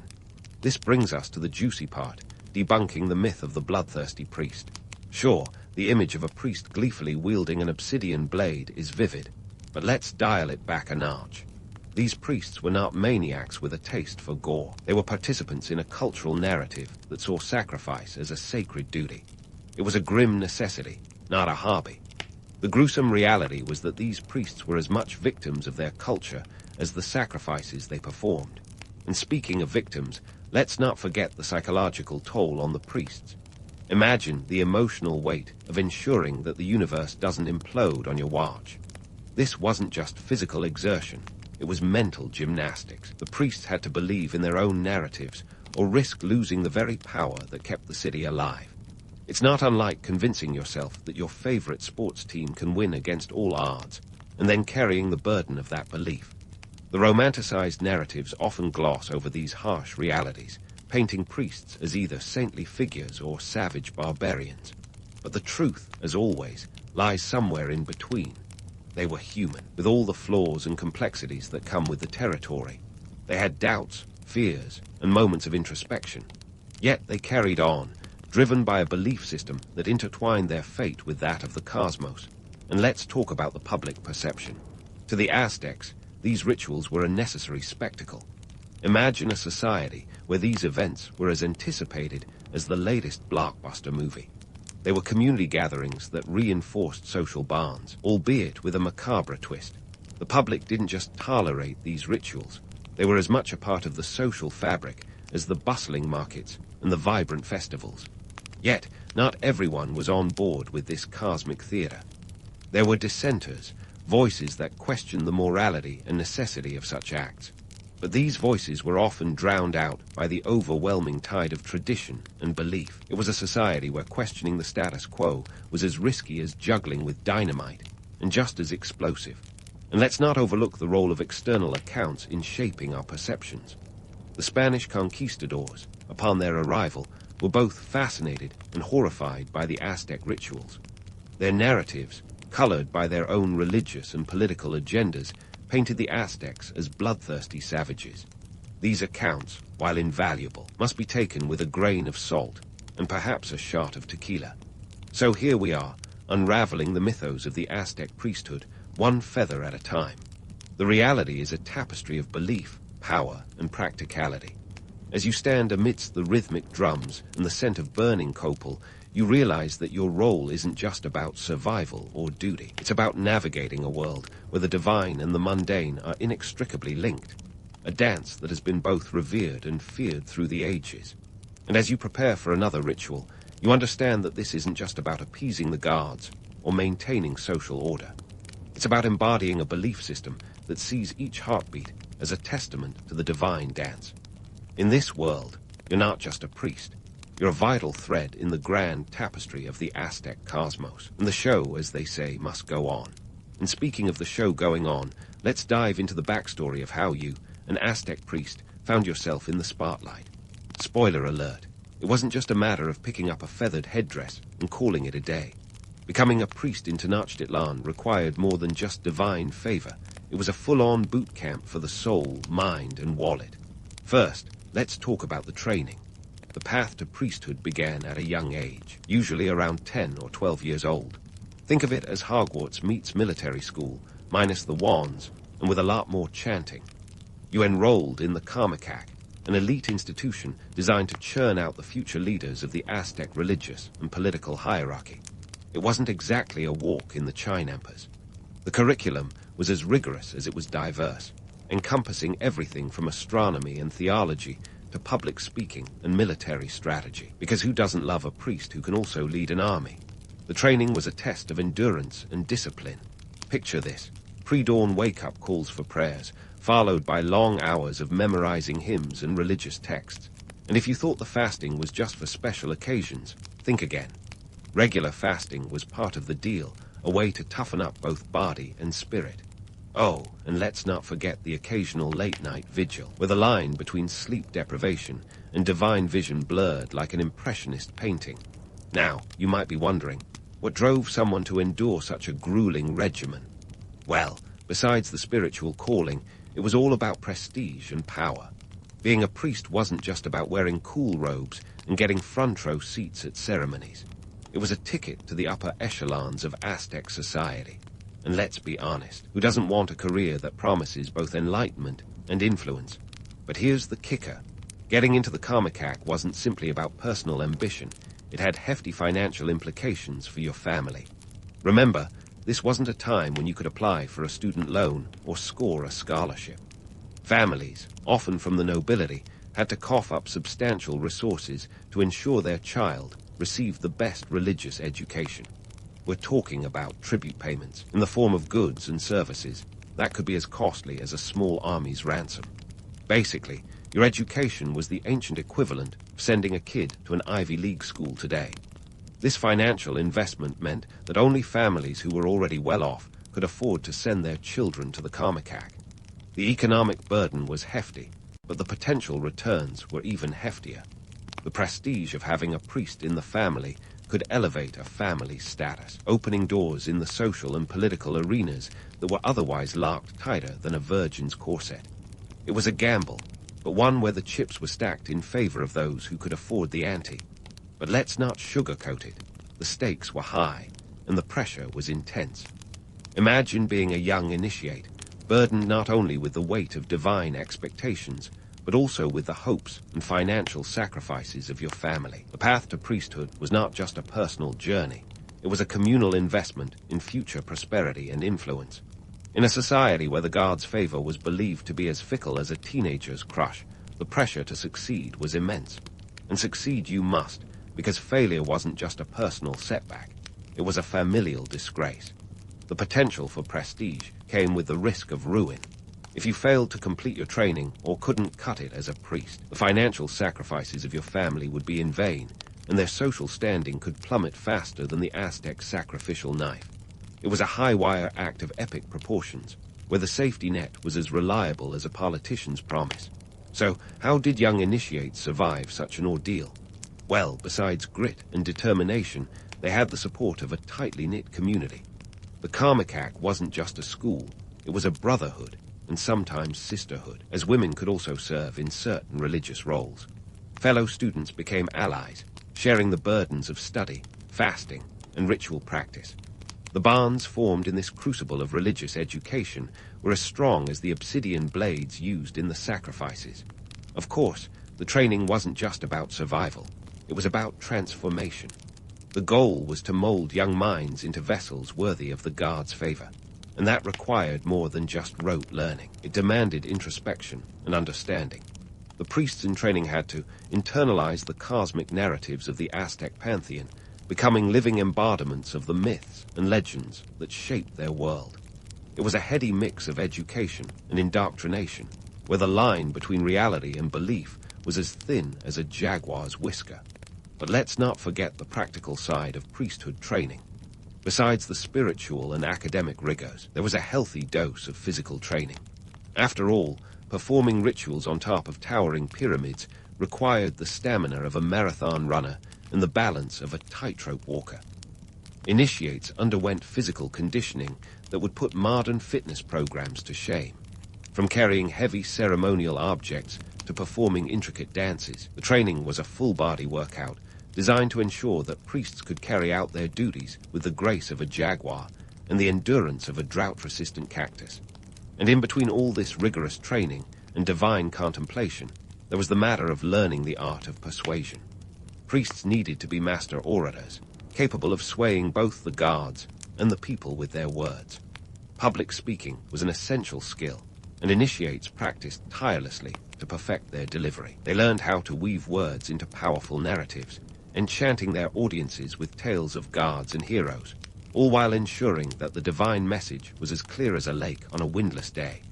As you can see, the journey to priesthood was no walk in the park, or in this case, no stroll down the bustling streets of Tenochtitlan. It was a grueling ascent to the peaks of spiritual and social power, fraught with challenges and rewards.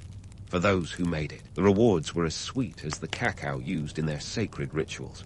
But for those who stumbled, the fall was as unforgiving as the gods themselves. So here you stand, a product of this intense training, ready to take on the world, or at least the part of it that believes the sun's daily journey across the sky depends on your devotion. As you look back on your journey from initiate to priest, you realize that you're not just a cog in the divine machine. You're a testament to the power of belief, sacrifice, and yes, a bit of good old-fashioned Aztec perseverance. And as the drums beat and the incense rises, you're reminded that this journey is far from over. The stage is set, the guards are watching, and the show must go on. And as the drums beat and the incense rises, you're reminded that this journey is far from over.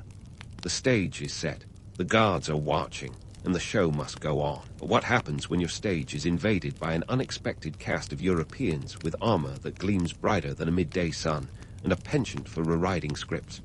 Spoiler alert, things get messy fast.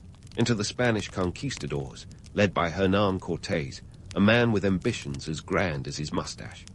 In 1519, they arrive on the shores of the Aztec Empire, a place they saw as a land of treasures and souls ripe for conversion. To the priests of the Aztec world, these newcomers were an enigma wrapped in steel and speaking a language as foreign as a Spaniard in Tenochtitlan. Now, here's where the story takes a sharper turn than a jaguar's tail. The Spanish didn't just bring their swords and crosses, they brought a cultural wrecking ball that would redefine the Aztec world. The fall of Tenochtitlan in 1521 marked a seismic shift.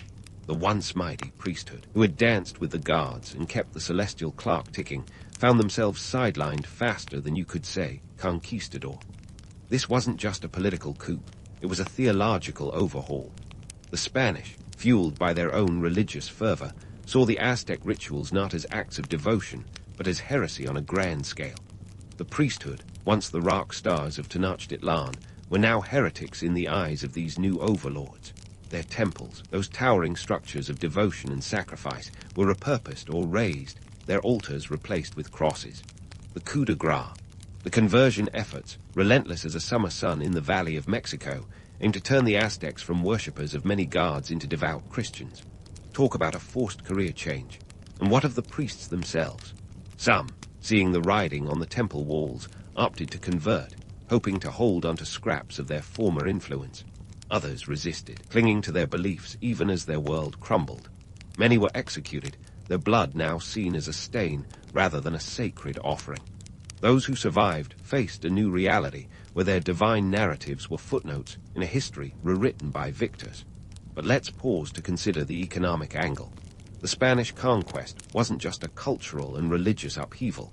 It was a financial bonanza for the invaders and a fiscal catastrophe for the Aztecs. The tribute system, once the economic backbone that fueled grandiose rituals, was dismantled. In its place, the encomienda system took root, a system that was less about religious fervor and more about exploiting resources and labor under the guise of civilizing the natives. The priests' role as economic powerhouses evaporated, their influence reduced to whispers in the shadow of Spanish gold lust. And as the dust settled, the mythologizing began. The Spanish chroniclers, eager to justify their conquest, penned accounts that painted the Aztecs as bloodthirsty savages. These stories, dripping with bias, have colored the Western perception of the Aztecs and their priesthood ever since. The truth, as complex as any human endeavor, was often lost between the lines of hyperbole and propaganda. The priests, once guardians of cosmic order, became symbols of a bygone era, romanticized, feared, and misunderstood. Yet, let's not be too quick to dismiss these legends. They hold a certain allure, a dark romance that captivates and horrifies in equal measure. The image of the Aztec priest, feathers catching the wind atop a sun-drenched pyramid, remains etched in the collective imagination. It's a narrative as enduring as the stones of Templo Mayor, even as the realities of their lives fade into obscurity. So, where does that leave the legacy of the Aztec priesthood? Like all history, it's a tapestry woven from threads of truth, legend, and everything in between. The priests may have fallen from grace, but their stories endure, a testament to a civilization that danced with the gods and dared to define their place in the universe. Their legacy, much like the sun's journey across the sky, is one of resilience, adaptation, and the enduring human spirit. As you drift off to sleep, perhaps pondering the complexities of history and the nature of belief, remember this: the Aztec priests weren't just figures of the past. They were pioneers of a faith that saw the world as a grand, cosmic performance. And even as their world changed irreversibly, their stories remain, whispered by the winds that once carried the scent of copal and the echoes of ancient chants. In the end, the show did go on, just not quite in the way anyone expected. In the dusty corridors of history, where facts often get tangled with legend, the Maurya Empire stands as a testament to ancient India's flair for drama and political acumen. It's 321 BCE, and Chandragupta Maurya is about to make his grand entrance. Now, if you think of him as just another ancient guy with a fancy title and a penchant for power, hold that thought. This isn't just any rise to power. It's a saga that involves espionage, alliances, and a bit of luck, or maybe just some divine intervention if you ask the romantics. Chandragupta, the founder of the Maurya Empire, didn't just stumble upon power.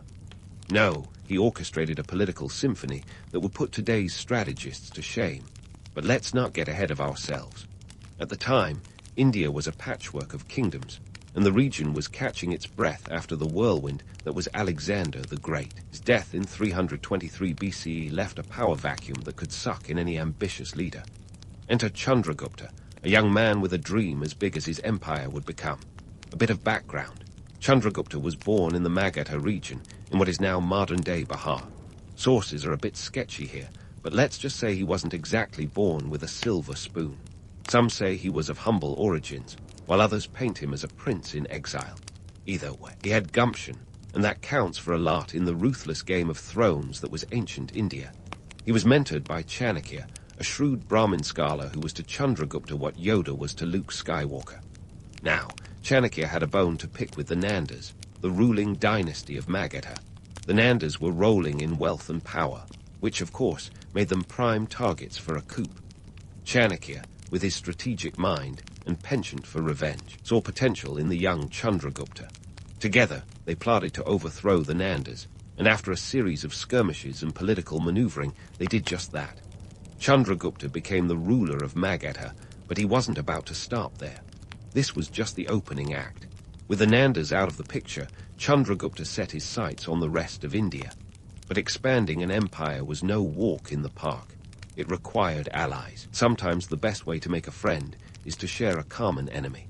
And to the Seleucids, the successors of Alexander the Great's fragmented empire, Seleucus Inikator controlled a vast territory stretching from Asia Minor to the Indus River.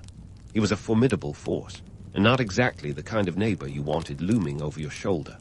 Chandragupta, ever the strategist, decided to make a deal. In a stroke of diplomatic genius, or perhaps a gamble that paid off, he and Seleucus agreed on a treaty. The Mauryan Empire would cede some territories in the far northwest, and in return, Seleucus would give his daughter in marriage to Chandragupta. Talk about keeping it in the family. This alliance not only secured Chandragupta's western front, but also gave him a hefty army of 500 war elephants, which, in ancient warfare terms, was like getting a fleet of tanks. With his flanks secured, Chandragupta turned his attention to building a government that could manage such a sprawling empire. He set up a centralized administration with a bureaucracy so efficient it would make modern bureaucrats weep with envy. His capital, Padalipatra, became the nerve center of this well-oiled machine. From here, he could keep tabs on everything from tax collection to military campaigns. It was a system designed to last, and it did for over a century. Espionage played a key role in maintaining this empire. Chandragupta's network of spies was legendary. These weren't your run-of-the-mill informants. They were highly trained operatives embedded in every corner of the empire, gathering intelligence and keeping the ruler one step ahead of any would-be usurpers. It's said that Chandragupta slept in a different room every night to thwart assassination attempts. Paranoid? Maybe. But when you're the emperor of one of the largest empires of your time, a little paranoia might just be healthy. So, was Chandragupta's rise a stroke of genius, or just a lucky roll of the dice? It's tempting to chalk it up to sheer brilliance, but let's not forget the element of timing. The chaos following Alexander's departure left a power vacuum that Chandragupta was perfectly positioned to exploit. His alliance with Seleucus was a masterstroke, yes, but it was also a move that could have easily backfired. The fact that it didn't speaks volumes about his political savvy. Chandragupta's story is one of vision and tenacity, an ancient tale of ambition meeting opportunity. It's a reminder that history is often shaped as much by the players as by the game itself. Stay tuned, because the Maurya Empire is just getting started, and there's plenty more political intrigue and empire building to come. And just when you thought you've had your fill of political intrigue, let's shift the spotlight from the emperor's chessboard to the bustling streets and echoing halls of the Maurya Empire, where the social hierarchy was as layered as your grandma's stubbornly dense lasagna. At the top of this social pyramid sat the Brahmins, the priestly class, guardians of sacred knowledge and rituals. They were living proof that brainpower could outrank brawn in the grand scheme of things, a comforting thought for anyone who's ever been picked last for dodgeball. Now, the Mauryan social structure wasn't just a casual suggestion. It was a rigid framework that dictated the course of one's life, much like a GPS with no recalibration option. The caste system was divided into 4 main varnas: Brahmins, Kshatriyas, Vaishyas, and Shudras. Below them, the Dalits, or untouchables, were so marginalized they didn't even make it onto the social GPS. This stratification wasn't unique to the Mauryas, but they sure knew how to enforce it with the efficiency of a well-oiled bureaucracy. The Brahmins were the intellectual elite, holding sway over religious and educational domains. They were like the ancient world's version of Ivy League professors, only with more incense and less student debt. Their influence was woven into the very fabric of governance, as evidenced by the Arthashastra, that ancient manual of statecraft and economy, penned by none other than Chanakya. This text outlined not just how to run a kingdom, but how to keep the social order ticking like a Swiss watch. It emphasized the importance of the Brahmins in advising and guiding the Kshatriyas, the warrior class, who were actually running the show. Speaking of the Kshatriyas, this was the group Chandragupta himself hailed from, or at least that's the narrative we're rolling with. These were the warlords and rulers, the ones who wielded swords and scepters with equal proficiency. They were the brawn to the Brahmins' brains, responsible for defending the land and expanding the empire's borders. In the Maurya Empire, this meant managing a territory that stretched from modern-day Afghanistan to Bengal, a logistical nightmare without Google Maps. But these guys managed it, keeping the empire intact through sheer force and clever diplomacy. Next in line were the Vaishyas, the merchant class, who kept the economic wheels turning with the diligence of a caffeine-fueled stockbroker. They were the traders, artisans, and landowners, responsible for commerce and agriculture. The Mauryan economy, after all, was no slouch. It was a thriving machine fueled by trade routes that spanned continents, from the silk roads of Asia to the spice markets of the Mediterranean. The Vaishyas were the unsung heroes of this prosperity, ensuring that the empire's coffers were never empty for too long. Then came the Shudras, tasked with serving the other three classes. They were the laborers, the workforce that built the infrastructure and maintained the daily operations of the empire. Despite being at the bottom of the social ladder, their contribution was indispensable. After all, someone had to do the heavy lifting, literally and figuratively. The Shudras' role might not have been glamorous, but it was crucial, and the entire social structure would come crashing down without their tireless effort. Let's not sugarcoat things here. The caste system was as much a straitjacket as it was a framework. It dictated social interactions, professional opportunities, and even personal relationships. Marrying outside one's caste was a scandalous affair, sure to ignite gossip harder than a summer in Padalipatra. But despite its rigidity, the system provided a semblance of order in a sprawling empire that might otherwise descend into chaos. It was a double-edged sword, offering stability at the cost of social mobility. The Arthashastra, with its utilitarian approach, justified this hierarchy as a necessary evil for maintaining order. It was a philosophy that saw social stratification as a means of ensuring that everyone knew their place in the grand scheme of things. But was this system a cohesive strategy or a cultural straitjacket? Well, that's the million-rupee question. To the ruling classes, it was undoubtedly a well-oiled machine that kept the empire ticking like a finely tuned sitter. To those at the bottom, it was a chain that bound them to a life of servitude. Economic implications were significant, too. The caste system effectively streamlined labor allocation, ensuring that everyone had a role, albeit predetermined by birth, rather than merit. This rigidity could stifle innovation, but it also created a stable economy with predictable outputs. The Vaishyas and Shudras were particularly crucial here, as they were the engines driving economic growth.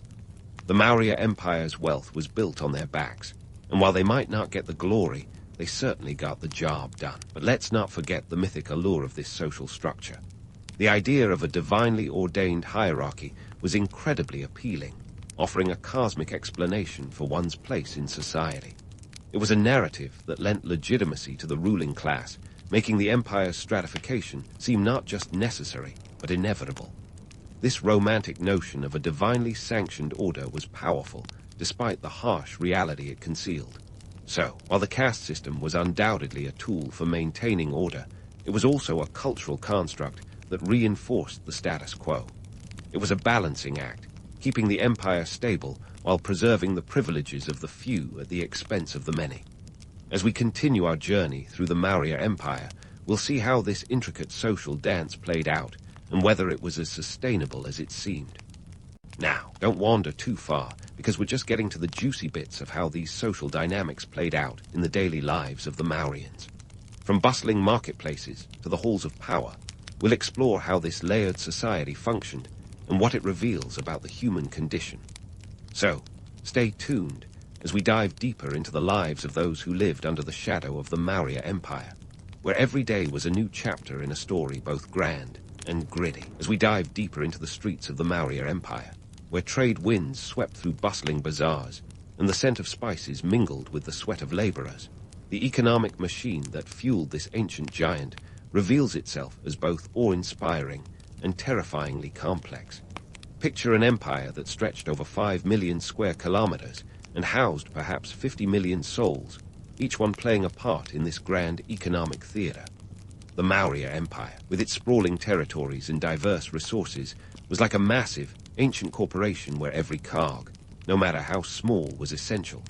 Let's start with agriculture, the bedrock of the Mauryan economy, a bit like the foundation of your favorite skyscraper, only with more cows and less concrete.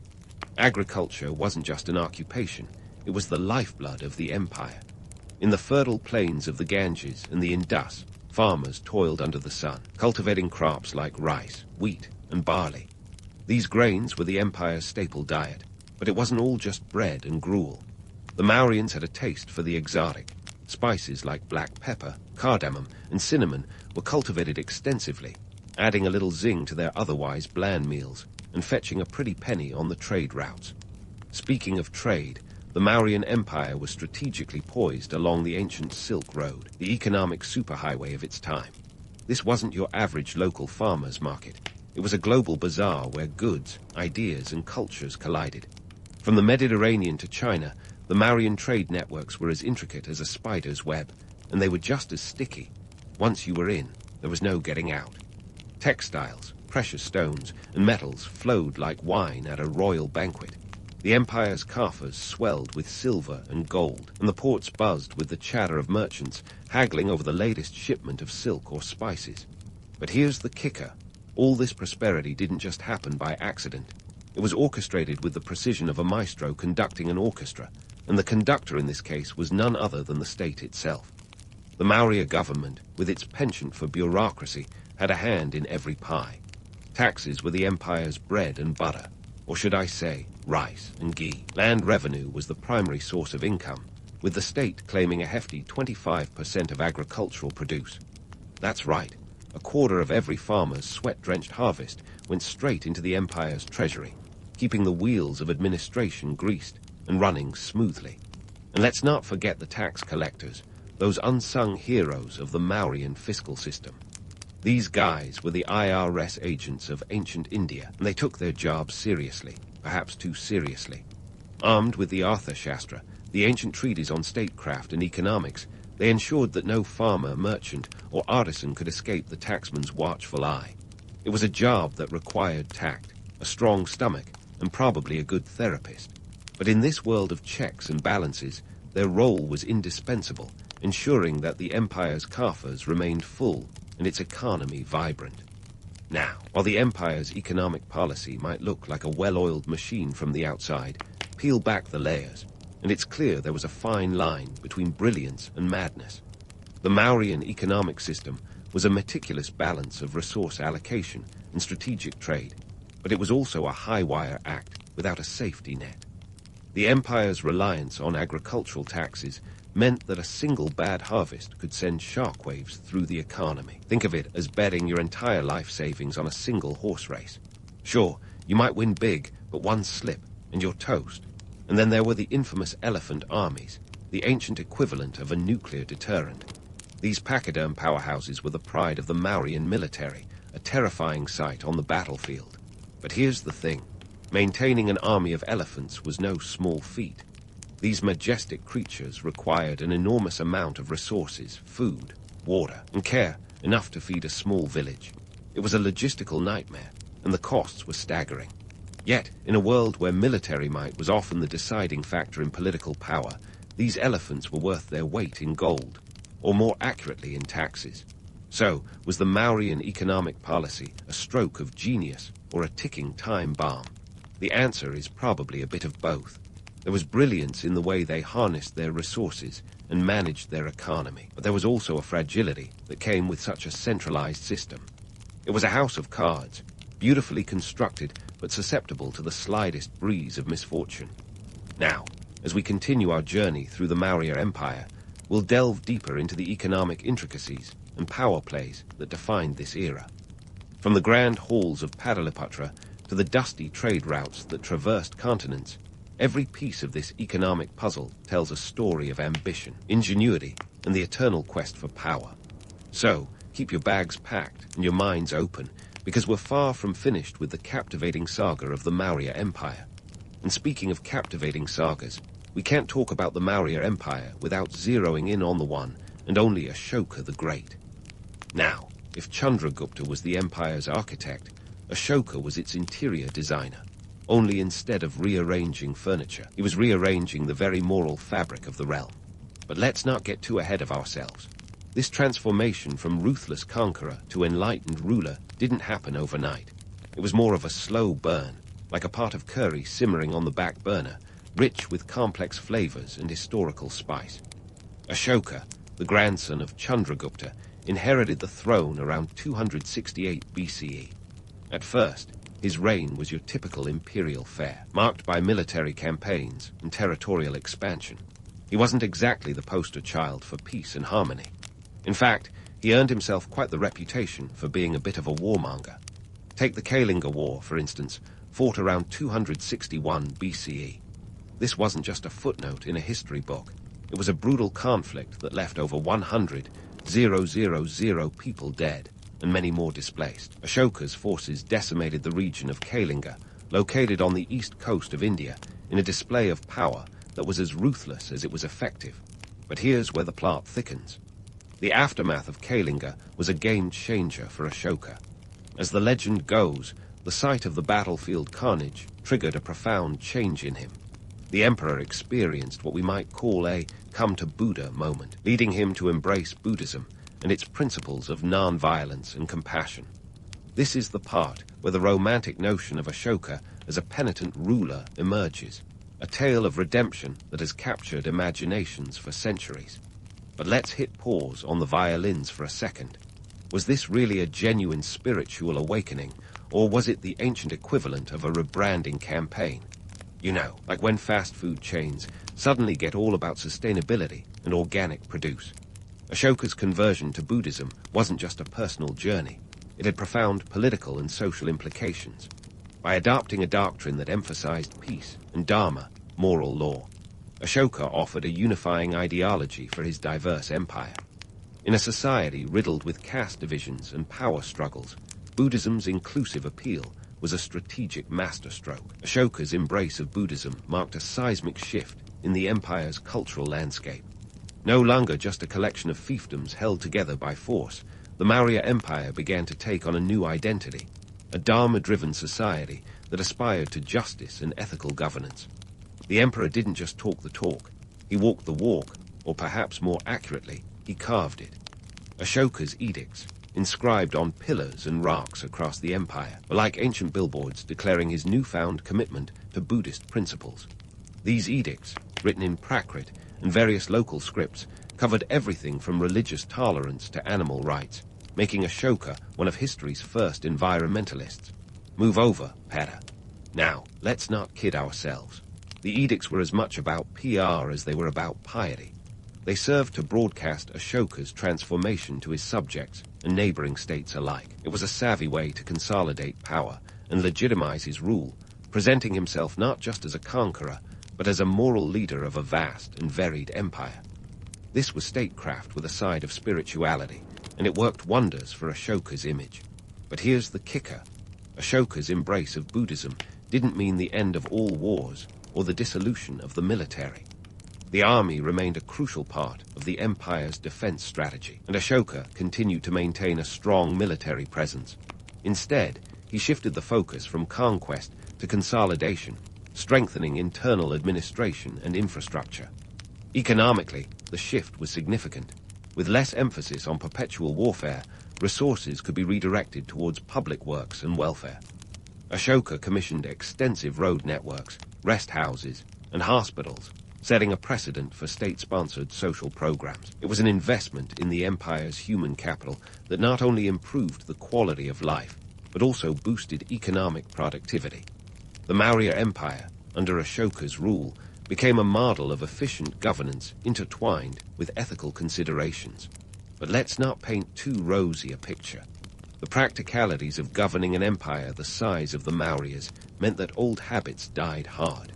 The caste system, despite its inherent contradictions with Buddhist egalitarianism, remained a cornerstone of Mauryan society. Ashoka's reforms, while progressive, were more a layer of moral polish, than a deep structural overhaul. They were incremental changes in a society deeply entrenched in its ways, like trying to turn a battleship with a paddle.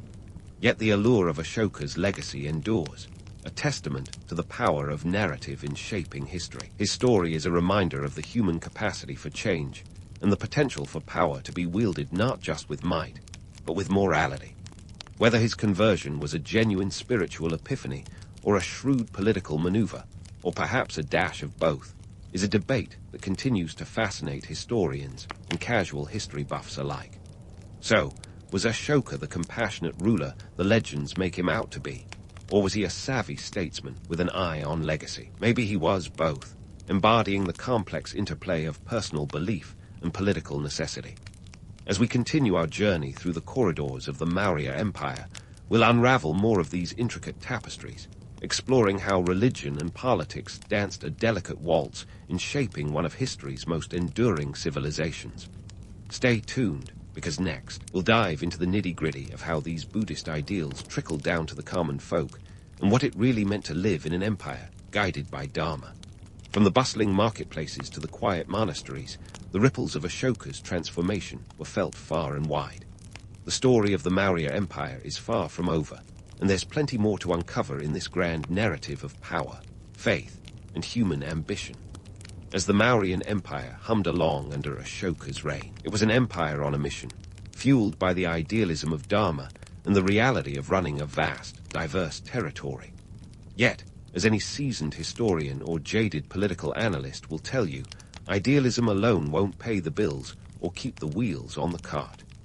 Ashoka's Buddhist-inspired welfare projects and his edicts of non-violence and public works were undoubtedly a breath of fresh air for many. But maintaining such a massive empire required more than just good intentions and well-placed rock edicts.